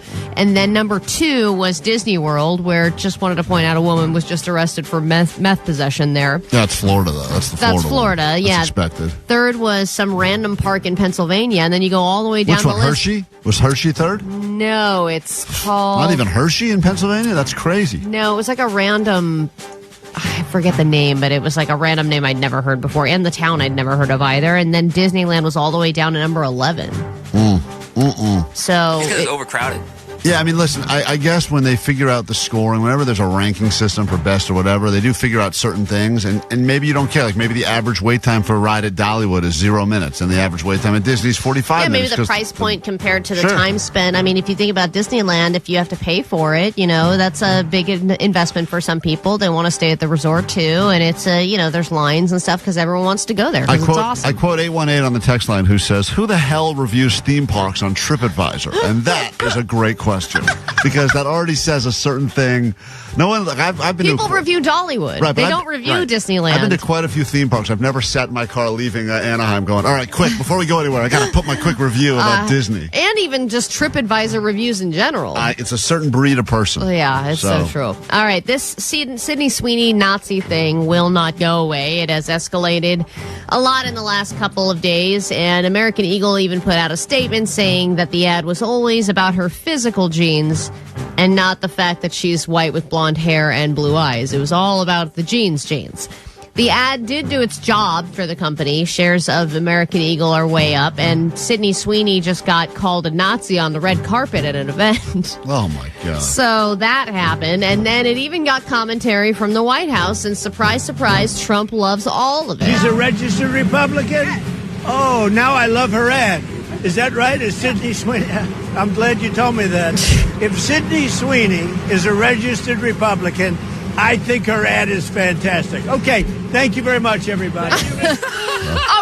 Okay, all right, that's enough, everyone. First, I thought he said he loved her ass. The first when he I first think he was said, saying that anyway. Yeah, unrelated to the. We're talking about the ad, sir. Oh, we are. Well, There's an ad. even his face in a lot of these chats, he just kind of has this like droopy face thing. He had a twinkle in his eye when he was talking about her. He was just so happy to learn that she was a registered Republican. And here's something else I find interesting. Levi's just released an ad with Beyonce of her in head-to-toe denim, and this has been a partnership they've had for a while, but all they needed to do was say Beyonce has great jeans. That's it. And they would have brought this whole conversation full circle. It would have been like their take on things. It would have ignited this denim wars thing, but no, they just stuck with a simple picture. Yeah. I'm like, this is an opportunity, guys. Gotta learn. And then we heard rumors about it. People got excited. Now it's officially available nationwide, and that would be breast milk ice cream. Frida, You never know. People, bodybuilders, they love breast milk. Well, you teased it was 2 booby stories, but you're entering now the 3rd booby story. Well, I didn't realize Dollywood was a booby story. Of course it is. It's maybe the biggest of the 3. It's unbelievable. Allie, the lesbian, responsible for picking the news. You accused me of picking boy news when I picked the questions for Allie Knows the News. These are all different boob Turns stories. out Allie has picked every There's boob an amusement park. Boob news. This is boob news. Go ahead. Let's say what it is. That's fine. Booby news. Frida and Oddfellows have partnered up. Frida makes baby products, and then Oddfellows is a small batch ice cream company that's based in New York. They partnered to release a limited number of breast milk flavored ice cream pints nationwide. The easiest way for us to get it here in California is through the website. They said it tastes like sweet, salty. It's sweet, a little salty, smooth with hints of honey and sprinkles of colostrum, and features a distinct colostrum yellow tinge. And they promised that they did not use anybody's real breast milk, but would have been great if they had used. Almost exactly. We are Klein Ally Show on KROQ. Summer hours can officially begin. You're stuck with us for another 60 minutes. Make it worth your while, though, because we kick off this hour the same way we'll be kicking off every hour all day long, straight up through 6 p.m. on KROQ, and that is by getting you tickets to see... Down my girlfriend takes me home and I'm too drunk to try. 'Cause when I'm with you, there's nothing I wouldn't do. Push my way to the thin way till I got home. All the small things happen once again. I'll turn to a friend. We fell short this time. Your smile fades in the summer. Fell in love with a girl at the rock show. She said what, and I told her that I didn't go.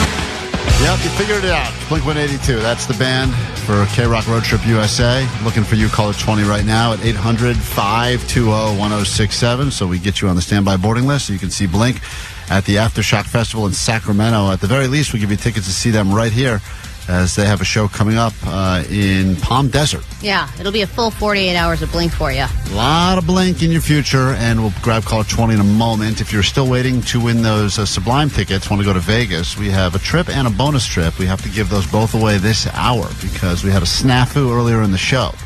And as a result, that just means an extra trip to give away to Vegas later this hour as well. Snafus for us are good for you. Good for you. You know, I was thinking, I was actually talking to my friend about this the other day. Was there ever a show when you were younger that you wish you had seen, like you had the opportunity to see it and you didn't go? Because my friend was going to, this was in 6th grade, she's like, I'm going to see No Doubt. And it was on a weeknight, it was on a school night, and I was like, whoa. You are a 6th grader going to No Doubt? This is insane. Yeah, your parents are way cool. I can't do that. Right, I know. There's always some kid whose parents are way cooler than all the other kids. Yeah, and she went, and right. I never went, and now I'm like, God damn, I wish I had seen No Doubt back in the 90s when it was like, that was the ultimate, right? And I'm sure people had other opportunities to go see shows like that. Another friend of mine had the opportunity to see the Misfits, the original Misfits, before, the lead singer left. It was the last opportunity, and she was like, I had an AP bio test the next day. And I just said no. What a dork. There was some Lakers games over the years that I had tickets or invites to, but it was like I was like, it's probably not going to be a good game. It ended up being like an amazing double overtime game. Mad about that. But like little stupid Lakers reasons playoff game. My kid was in a stupid 101 Dalmatians play. I had to go to that, watch her say one line. Which was like, it doesn't all need to be about your kid. Well, I'm just saying, I've missed some great things, Allie. Now you've really made me angry. Sorry. God, I wish I hadn't brought that up. Sorry I brought it up. I missed so much good stuff. Let's go ahead and make sure that this person doesn't miss it as we say hi to someone listening to us this morning in Tustin, California. Hi, who are you? Good morning. Hi, good morning. Hi, what's your name? Kelly. Kelly, great news for you. You are going to go see Blink-182 at least once and maybe twice. If we call you back on Monday morning, answer the call because you're going from the standby boarding list to the actual boarding list, all right? Oh, my gosh. Thank you. Thank you for listening and starting your day with KROQ. And for anyone listening right now that says, I'm never going to call because regular people like me don't win tickets, what do you want to say to them? Keep calling. I've been trying to win something from you guys for like years. Years. Got to put in the effort. Years. That's right. These Olympians, Allie, they come home with the gold. They didn't just pick up the sport yesterday. No, they kept trying, and then they had lots of regret going, what am I doing with my life? Right. What am I going to do if I accomplish my goal? What's next? Finally a made it loser is happen. just one who tried one more time. Well, Jake, say that as a real loser. Say that again for anyone who's listening right now. A loser is just someone who, I forget how I said it. Oh. That is the beautiful words of a loser on KROQ. Oh, but they're calling it. Tell us what movie you would find this song, originally composed by the great John Williams.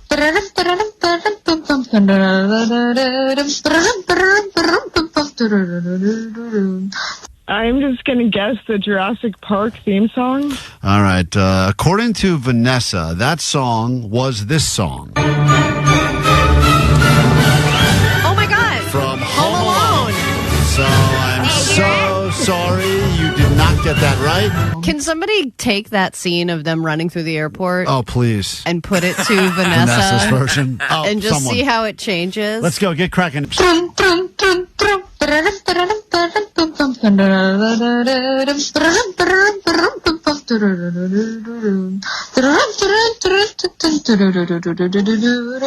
Klein Ally Show. KROQ, the world famous KROQ. When I woke up, saw a spider that was crawling along the wall of the bed.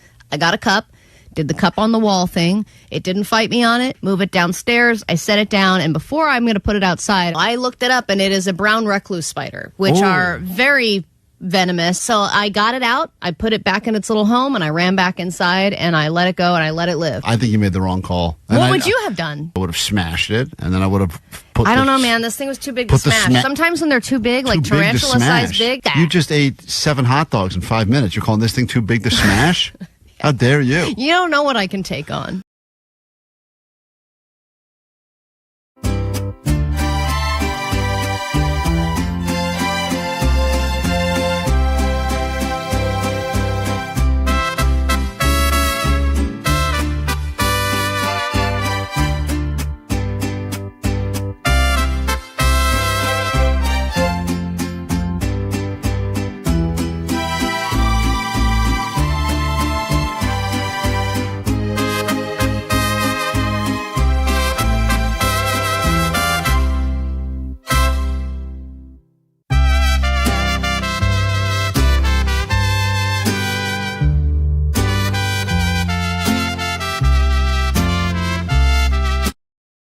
We have to give these away because we can't keep them. We've asked. A couple of trips for you to go to Vegas. We will give you tickets to see Sublime at their Fear, Loathing, and Sublime in Las Vegas, which means you get two-day passes to the shows, a 2-night stay at the Park MGM, and a $200 gas card to get there. Or spend a little on gas and the rest on scratchers. Oh, yeah, baby. And that's where the fun really begins. We've got that coming up later this hour. Hopefully you've been paying attention to today's show so you can do well on the show quiz. If you're just tuning in for the first time right now, maybe it's your very first day listening, listen longer tomorrow for your chance to win that amazing trip because we'll be giving them away all week. Right now, though, we give you the gift of living forever with a brand new, never before heard Old People Secret. From chicken brain to drinking rain, not getting laid. They call me the barmaid. They call me the barmaid. That's right. Let's live forever with sweet Dibbit. Sweet Dibbit. Time for some old people secrets. All right. This is going to blow your mind as we listen to the old people and they tell us their secrets, living forever. Are they attempting to help us or are they trying to kill us off so they get all the glory? We all die young and spry and they get to live forever in the spotlight of the evening news. Yeah, but you know, I mean, if you had to pick, you would not live forever, right? No. Seems terrible. No way. And everybody that they interview seems very grumpy. Yes. 77. That seems to be a good number. Nice, even number. You're not even going to go to 80? 77. End it. I want to do something a little impressive. Like, once you hit 90, it's like, whoa, you know, you beat everything. That's sad. If the only thing impressive you've accomplished in your life is living to 90, Allie. That's all I got, man. That's all I got left. And it's not going to happen. I'm going to die, and I'm going to die weird. Here's an old people secret, and take a listen. Tonight, we want to highlight Clay County resident Elizabeth R. Neal Cart. She is celebrating her 103rd birthday today. News Production reporter Janice Harris has a closer look at today's celebration for this rare milestone. They should always say when they throw to the news person, this news person really wanted to cover an important story, but they weren't qualified. So here they are at another senior citizen birthday And party. here's a new person who really wants to get on the beat, and we're going to give them this puff piece instead. Yeah, there's a couple Take it of, away, intern. Yeah. there's a big shooting spree downtown right now, but let's see what this rookie's doing over there at the retirement castle. Whoa, that is aggressive. Man, that is some party. fake. Well, her hair's, man. her Jeez. hearing's going. Well, that's why they put her right next to the tuba. They're making the intern play, too? Jesus. She was born in 1922 during a time when commercial radio had begun. Wow. Oh, Radio. no. That is sad.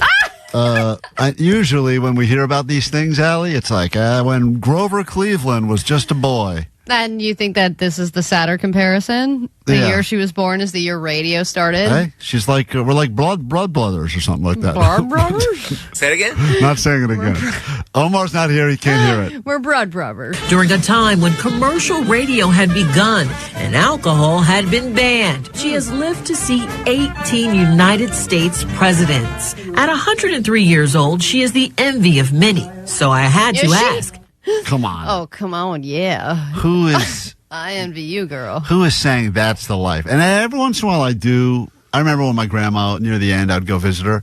I was envious of kind of some of the relaxed leisure style of life they had going on there. Like Oh, my gosh, yeah. And then you make little appointments. Like at 10:30 a.m., I play bridge. They had like, with Teresa. yeah, it was gambling. There was a lot of gambling going on with like the card games. And then they had like a snack cart going around, but it had pills on it instead of snacks. Mm-hmm. It sounds nice. Some of that's okay, I guess, but I don't think you really appreciate it at that point. At 103 years old, she is the envy of many. So I had to ask, how did she do it? When you're doing it, you don't know you're on your way. Oh. Okay, so Are we she's... talking about age?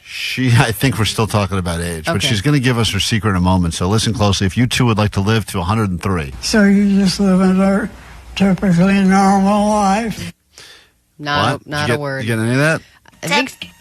Go ahead, Yes, Vanessa? She had a typically normal life. Good job, Vanessa. Speak told. Now, someone translate what Vanessa said, please. She married and had 2 boys. Now she has grandchildren, great-grandchildren, and great-great-grandchildren. I wonder if they ever fact check this or they just throw that line in. That line is in every She's like, single I one of these never stories. married, damn it.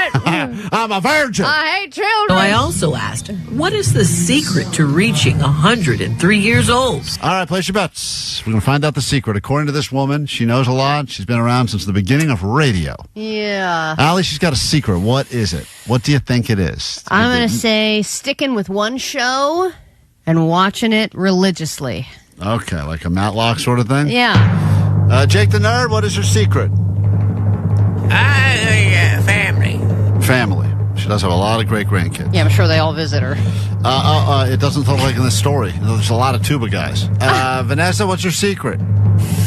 I was gonna say family, but eating a lot, drinking a lot of milk. All right.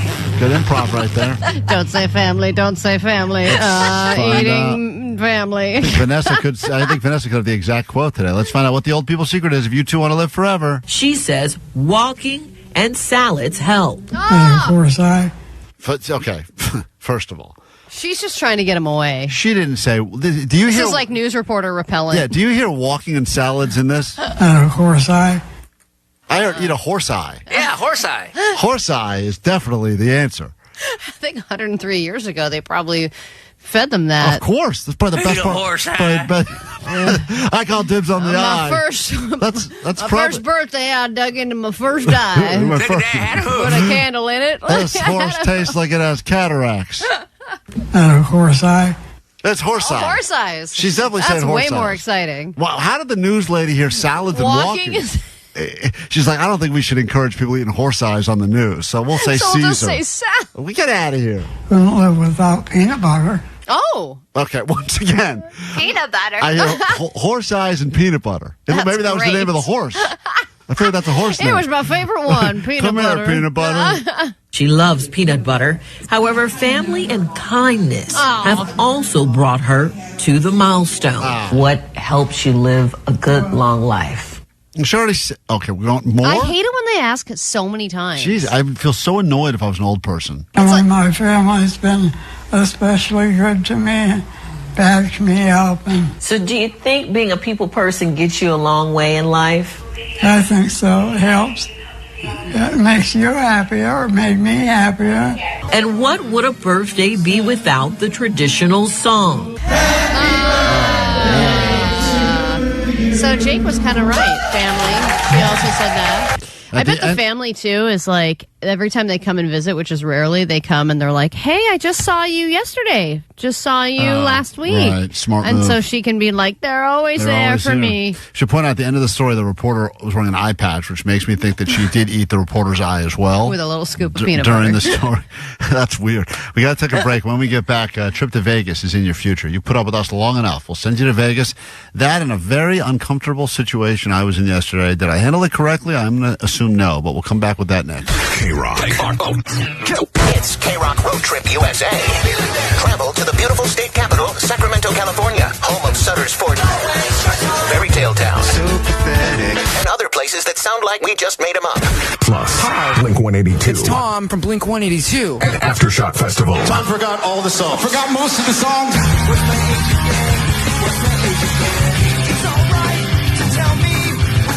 Listen for your chance to win tickets to their show at Acrisure Arena. I gave it all. I don't have anything left. Then get on the standby boarding list for a shot at the grand prize to see him again at Aftershock. KROQ. Courtesy of Live Nation and Danny Wimmer presents. Hi, this is Insert Your...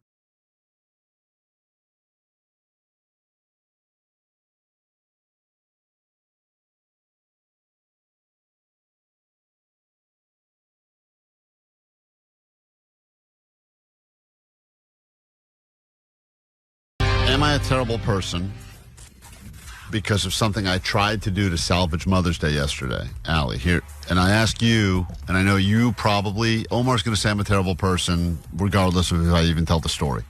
Mm-hmm. You, Allie, will potentially have my back. You're the only one. Everyone Well, else, that's what you said. You want to hide the finger? That's what I wrote on the card. You've got my back. She didn't like it. I don't know what you're about to say, but I do know that you were working very hard in Vegas to try and have something set up. I had a thing set up. So I even without knowing what it is, I kind of do have your back because I know you were making an effort. Did you end up flying out earlier too on Sunday morning? Yes. So that we could be with our families. We Yeah. ended up doing maybe the greatest sacrifice you can do, and I include anything a soldier has ever done. Waking up still drunk. Waking up at 5 a.m. to get on the first flight out so you can get... I mean, I'm telling you right now, listen. That's love. That means that even just knowing you have that thing hanging over your head, there's nothing better than that later in the day flight out of Vegas where you're like, great, I'll wake up at my leisure. I'll have a nice bacon, egg, and cheese sandwich. Yeah, the only clock that's ticking in your mind is the checkout clock. Got to check out by 11. Got to be up by 11, or better yet, do that thing where I call and go, check out, and they're like, they go like, what'd you say? All right, fine, just room service. And you go, no, okay, I'll just eat chicken fingers. That's a good. I like that compromise with the extended checkout call you make in a hotel because they're so locked in. Every once in a while, you get someone that has a little gray area, but usually they're like, there's nothing we can do. Checkout's at 11. We are fully committed, and people have to be in the room, and they got to start cleaning it right away. But you know that's not going to happen because they got a couple carts per floor.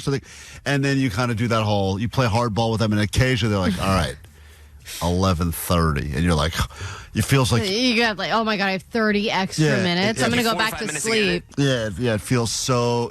You're on the phone with them 3 hours to get that extra 30 minutes. Totally worth it. So I decided I had some reservations for dinner for yesterday, which are not easy to get. It's like Valentine's Day.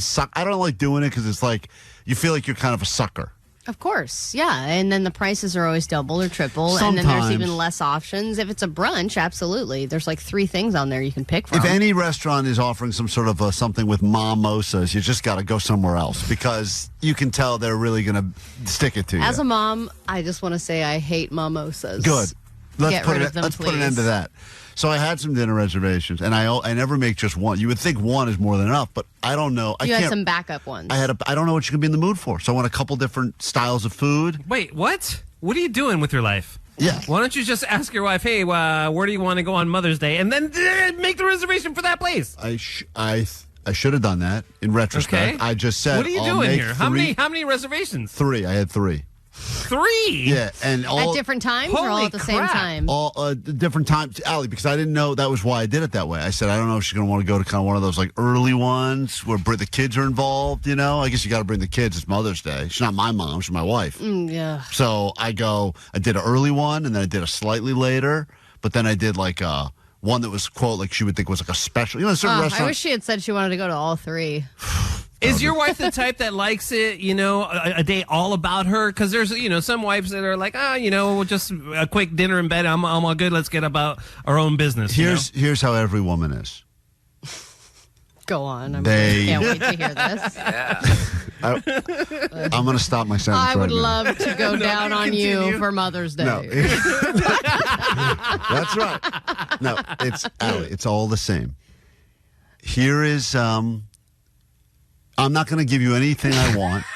You try to figure it out, but whatever you figured out is not exactly what I want. So now you have to So not true. improvise No. and come up with a plan B or C. You're talking about your wife Well, specifically. okay, that's because how the she is. people that I know, several of my friends that are in fights with their husbands today Yeah. and all through yesterday because they did not even say Happy Mother's Day to their wives. Really? No, nothing. Just a regular ass day, and also, I'm tired. Can you clean up? Can you do this? Can you do that? And they eventually were just like, F you, dude. It's Mother's Day. Do they You have can't kids or no? Yes, they have kids. Because I mean, not all women get to celebrate Mother's Day. Can we be honest with that? What do you mean? Well, it's a lot of- you mean like every woman, even if they're not a parent? Well, I'll put it this way. We had someone that reached out and said that they were doing something special. And we're like, does she have kids? And my wife's like, she has 2 dogs. I'm like, that doesn't count. She doesn't get Mother's Day. 2 No, dogs. absolutely not. So what is that about? So what? She's taking herself out, or she was expecting everyone else to join her? No, she was doing something special for herself because it's Mother's Day and she has 2 dogs. Well, I mean, no one else is going to do it. Didn't our boss send an email over the weekend? Oh, I saw that. To the fur moms or whatever. Oh, the gosh. furry Shut up, moms boss. or something like Fur, that. I'm sorry, there's no fur moms that are included in this, dude. No, I'm a pretty lady. it's way more difficult to raise a human being. So long and short of it is I land yesterday. I get back pretty early. And I think to myself, between the airport and my house, I'm going to probably see 50 people on the side of the road selling flowers, which is great because all I got to do is buy some flowers. I didn't see anyone selling flowers yesterday. And I was like, I got to. That's crazy because there were so many on the way to the airport on Friday. I saw them everywhere. Oh my god! I don't know how I couldn't see them, and I kept going. If I turn down this street, there's got to be someone selling flowers. Got to be someone selling. No one stopped at a place that had flowers. They said everything they had there was reserved already. Every flower was reserved.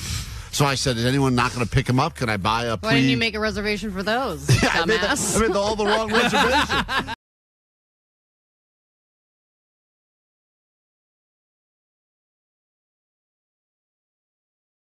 Penis vagina.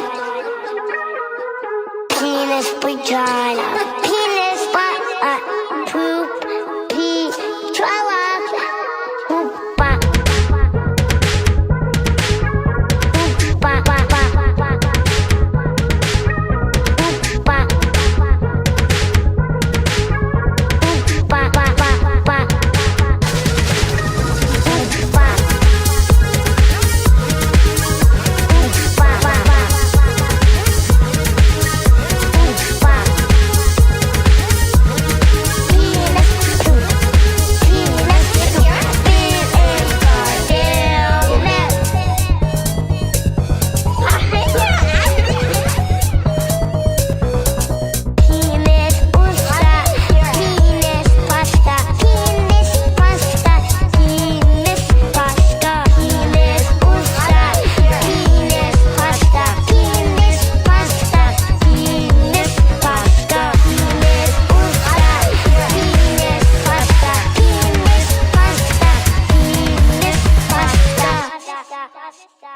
Penis vagina.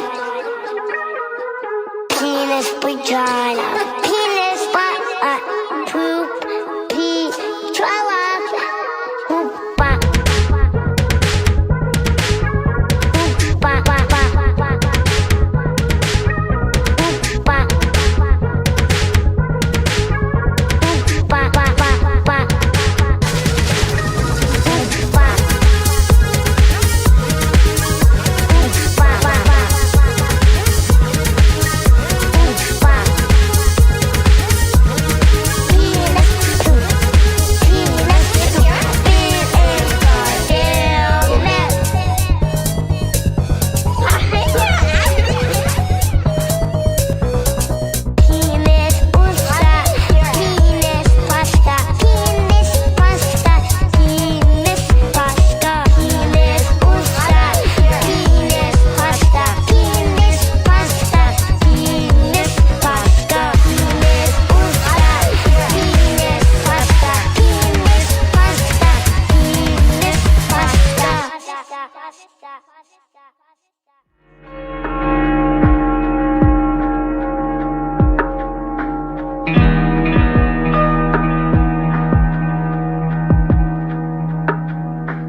I had a very uncomfortable exchange yesterday, and I know that this has probably happened to you at some point. I'm just curious how you would handle it, because I have never handled this well. I was leaving the grocery store.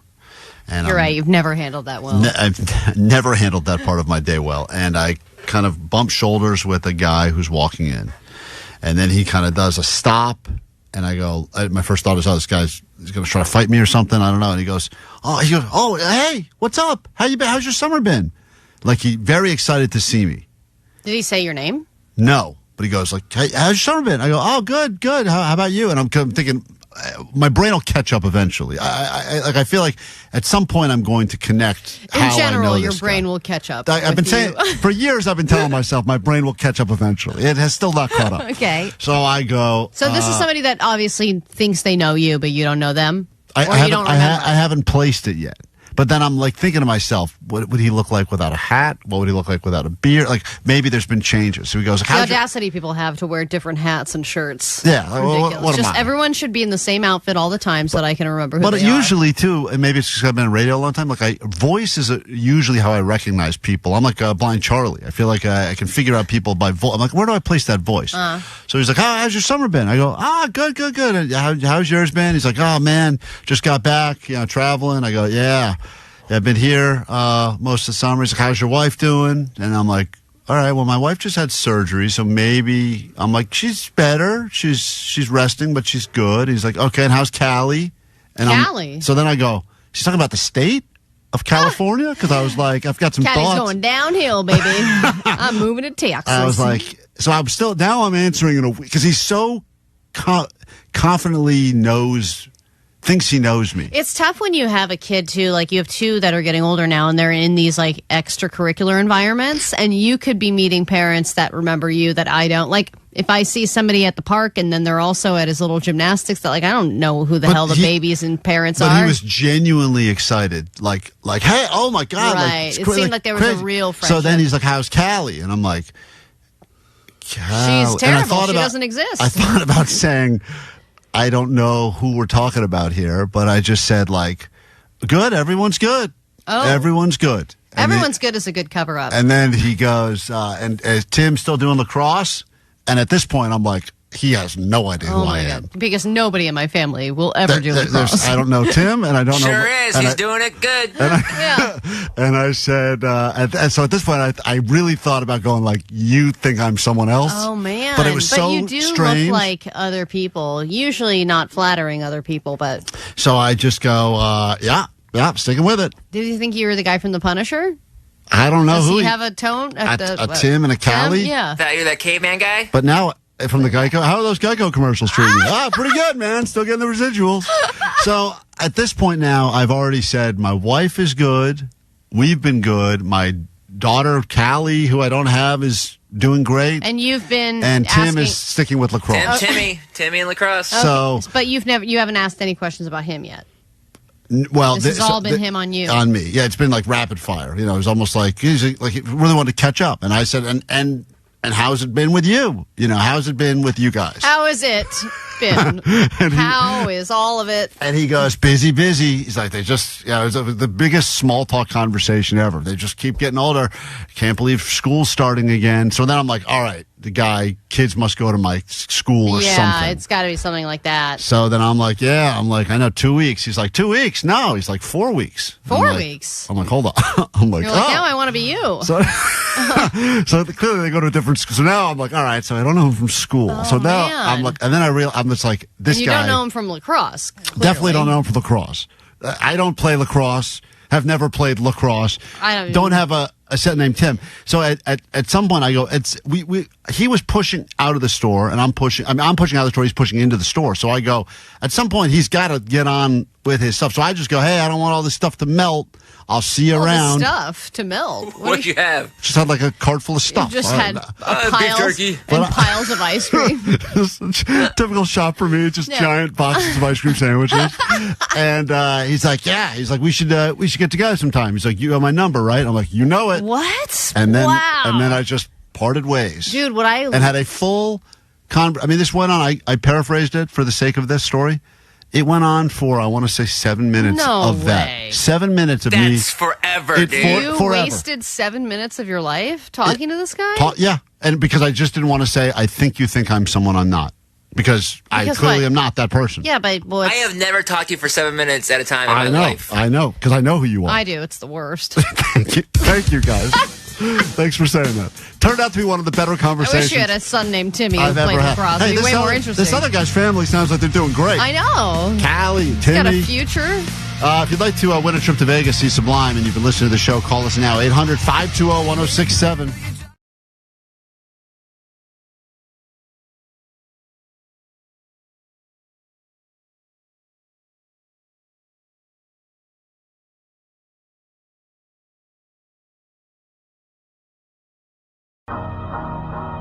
So you think Big Butts is where it's at? Well, think again. And this ain't no little ass anthem either. It's 2023. What? Let's celebrate the average butt. Hit me with it. Freak, you crazy for this one. Big booty hoes, got to goes. Itty bitty bums, time to run.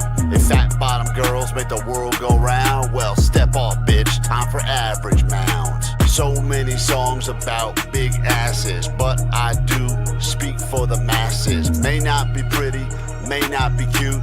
No cap love for the average glute. Big butt, small butt, I say pass. Hello, ladies, medium ass.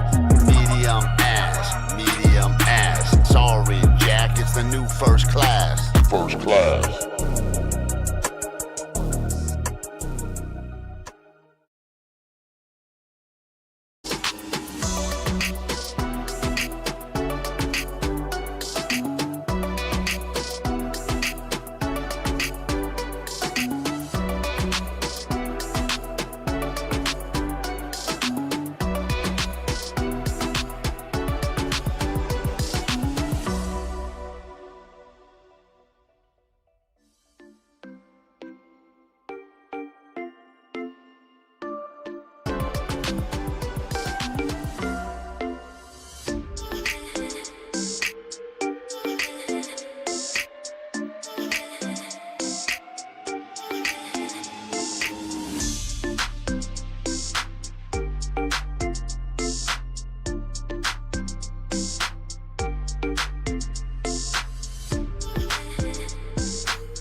And if you've been paying attention to all of them, maybe, just maybe, you win yourself a trip to Vegas to go see Sublime. 2-night hotel stay, $200 to get there, and 2-day passes. Two of each. That's hard to say.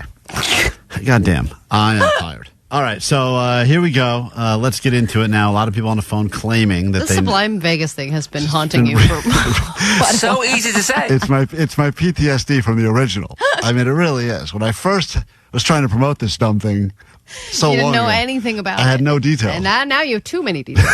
It's just too many. It doesn't matter. Let's give away the trip. It's time for a little show quiz. See if you've been paying attention to what's been going on today. Fernando, we'll start with you, but everyone on the phone claims that they've been listening to the entire show because they want to win this trip. And we have a bonus trip to give. So we'll give one away for the first contestant to successfully answer 3 out of 5 questions about today's show. And then we'll just give another trip away because we are good people. All right, Fernando, you ready to go? I'm all ready. When did you start listening this morning? About 5:30. Wow. All right, let's find out. Earlier this morning, we had the Bud Light Bros left a message on the GOAT line, and they claimed that they wanted to settle the drinking challenge over a certain type of meat. What type of meat did they want to settle this drinking challenge over? That would be a carne asada. Let's find out if you're right. And we can have a good old-fashioned Bud Light Bros carne asada. All right, that is absolutely correct, and that is a deep cut from today's show. You're off to a good start. Question number 2. According to the news, what does this translate to? And of course, That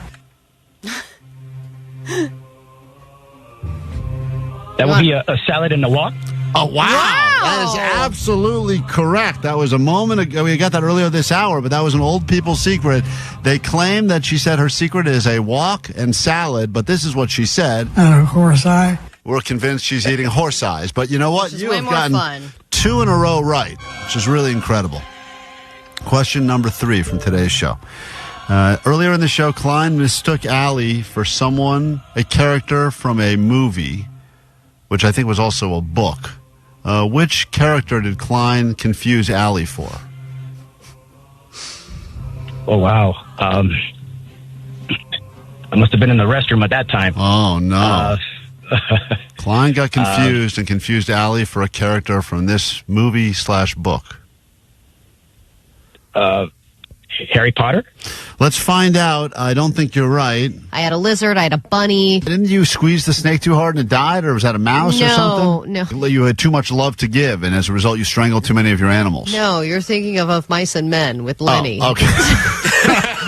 I get Ally confused with Lenny a lot. That's okay. You got your first one wrong. I did confuse Ally with Lenny from Of Mice and Men. She says it happens a lot, so she's used to it. It doesn't happen a lot. Question 4. You got to get at least one more of these right to win this Vegas trip, or we'll give it to someone else. We tried on an article of clothing today on the show that every single person said fit great. What was the article of clothing that was tried on by everyone on the show today?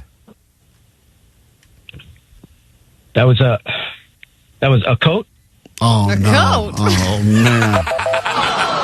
In August? Let's all try on this coat. You started so strong. Oh, my August coat. It was boy. it was Klein's lady sweatpants, the lady Oh, pants. that's right, Everyone that's put right. them Oh, my on. They goodness. fit Jake. They fit Vanessa. They fit Allie. Of course, they fit me great. That's why I bought them and wore them.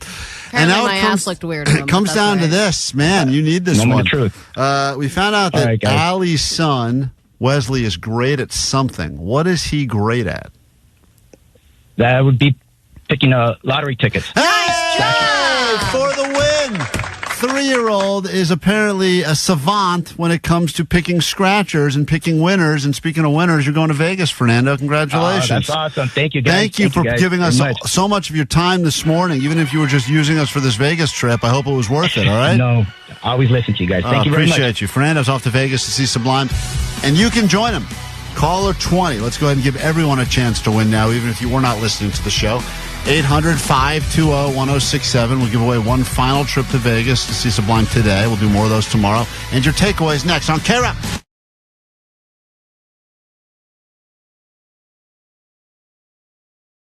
Yo.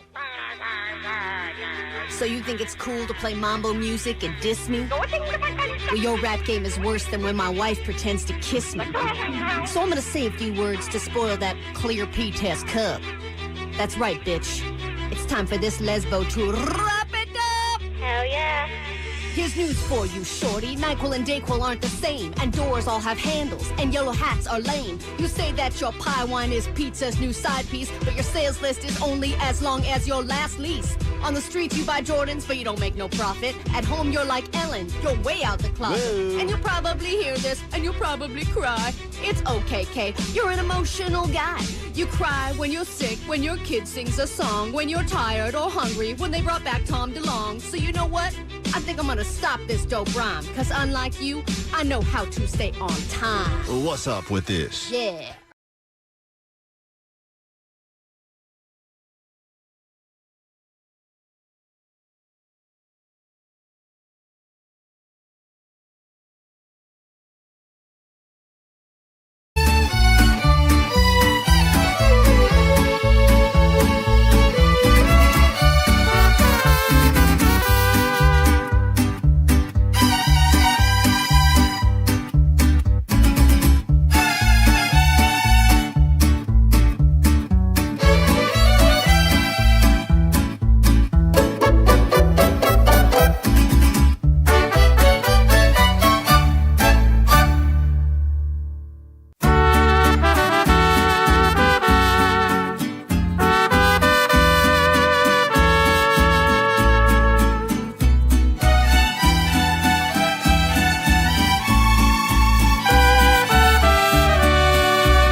Company today, so you get 4 hours with Postmaster Johnny, something like that. And the great Kevin Ryder will be in here. Get yourself those tickets. I know you want them. You got those tickets coming up again in about 15 minutes. Blink 182 happening every single hour. It's part of KROQ's Road Trip USA.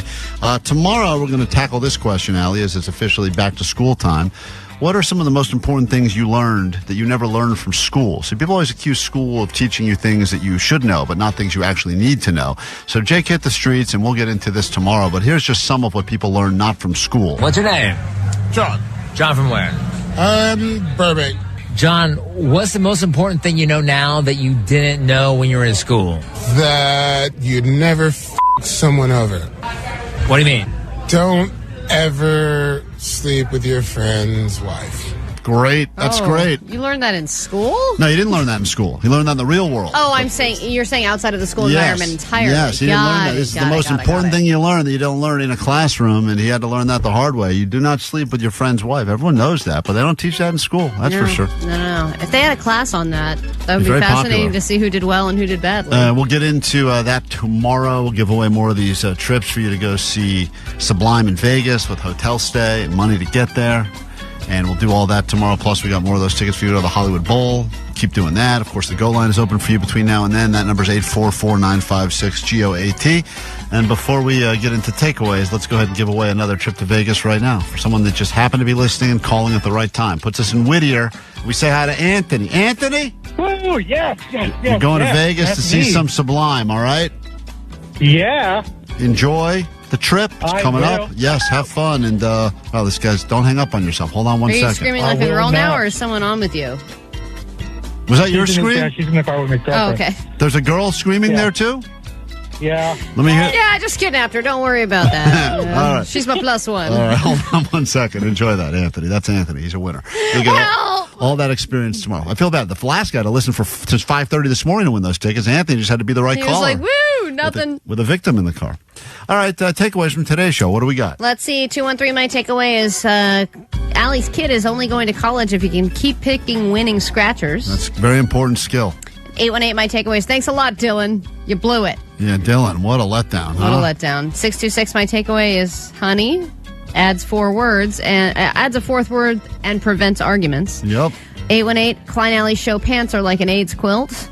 909, Roger lost his virginity with 2 guys. His name was Dylan, not Roger, but it was 2 guys. 626, Klein stains his pants with Mansterd.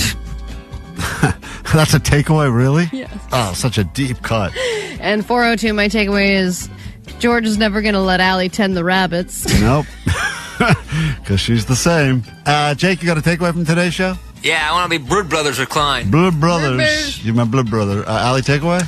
My takeaway is a loser is someone who I forgot. Yeah, well said. Well said. We'll do it tomorrow. Try to do it better. If you need us in the meantime, find us on the Goat Line or find us on the socials at Klein Ally Show. Bye. The world famous KROQ. Klein Ally Show. KROQ. Klein Ally Show. How in the world would you know which person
Thank you.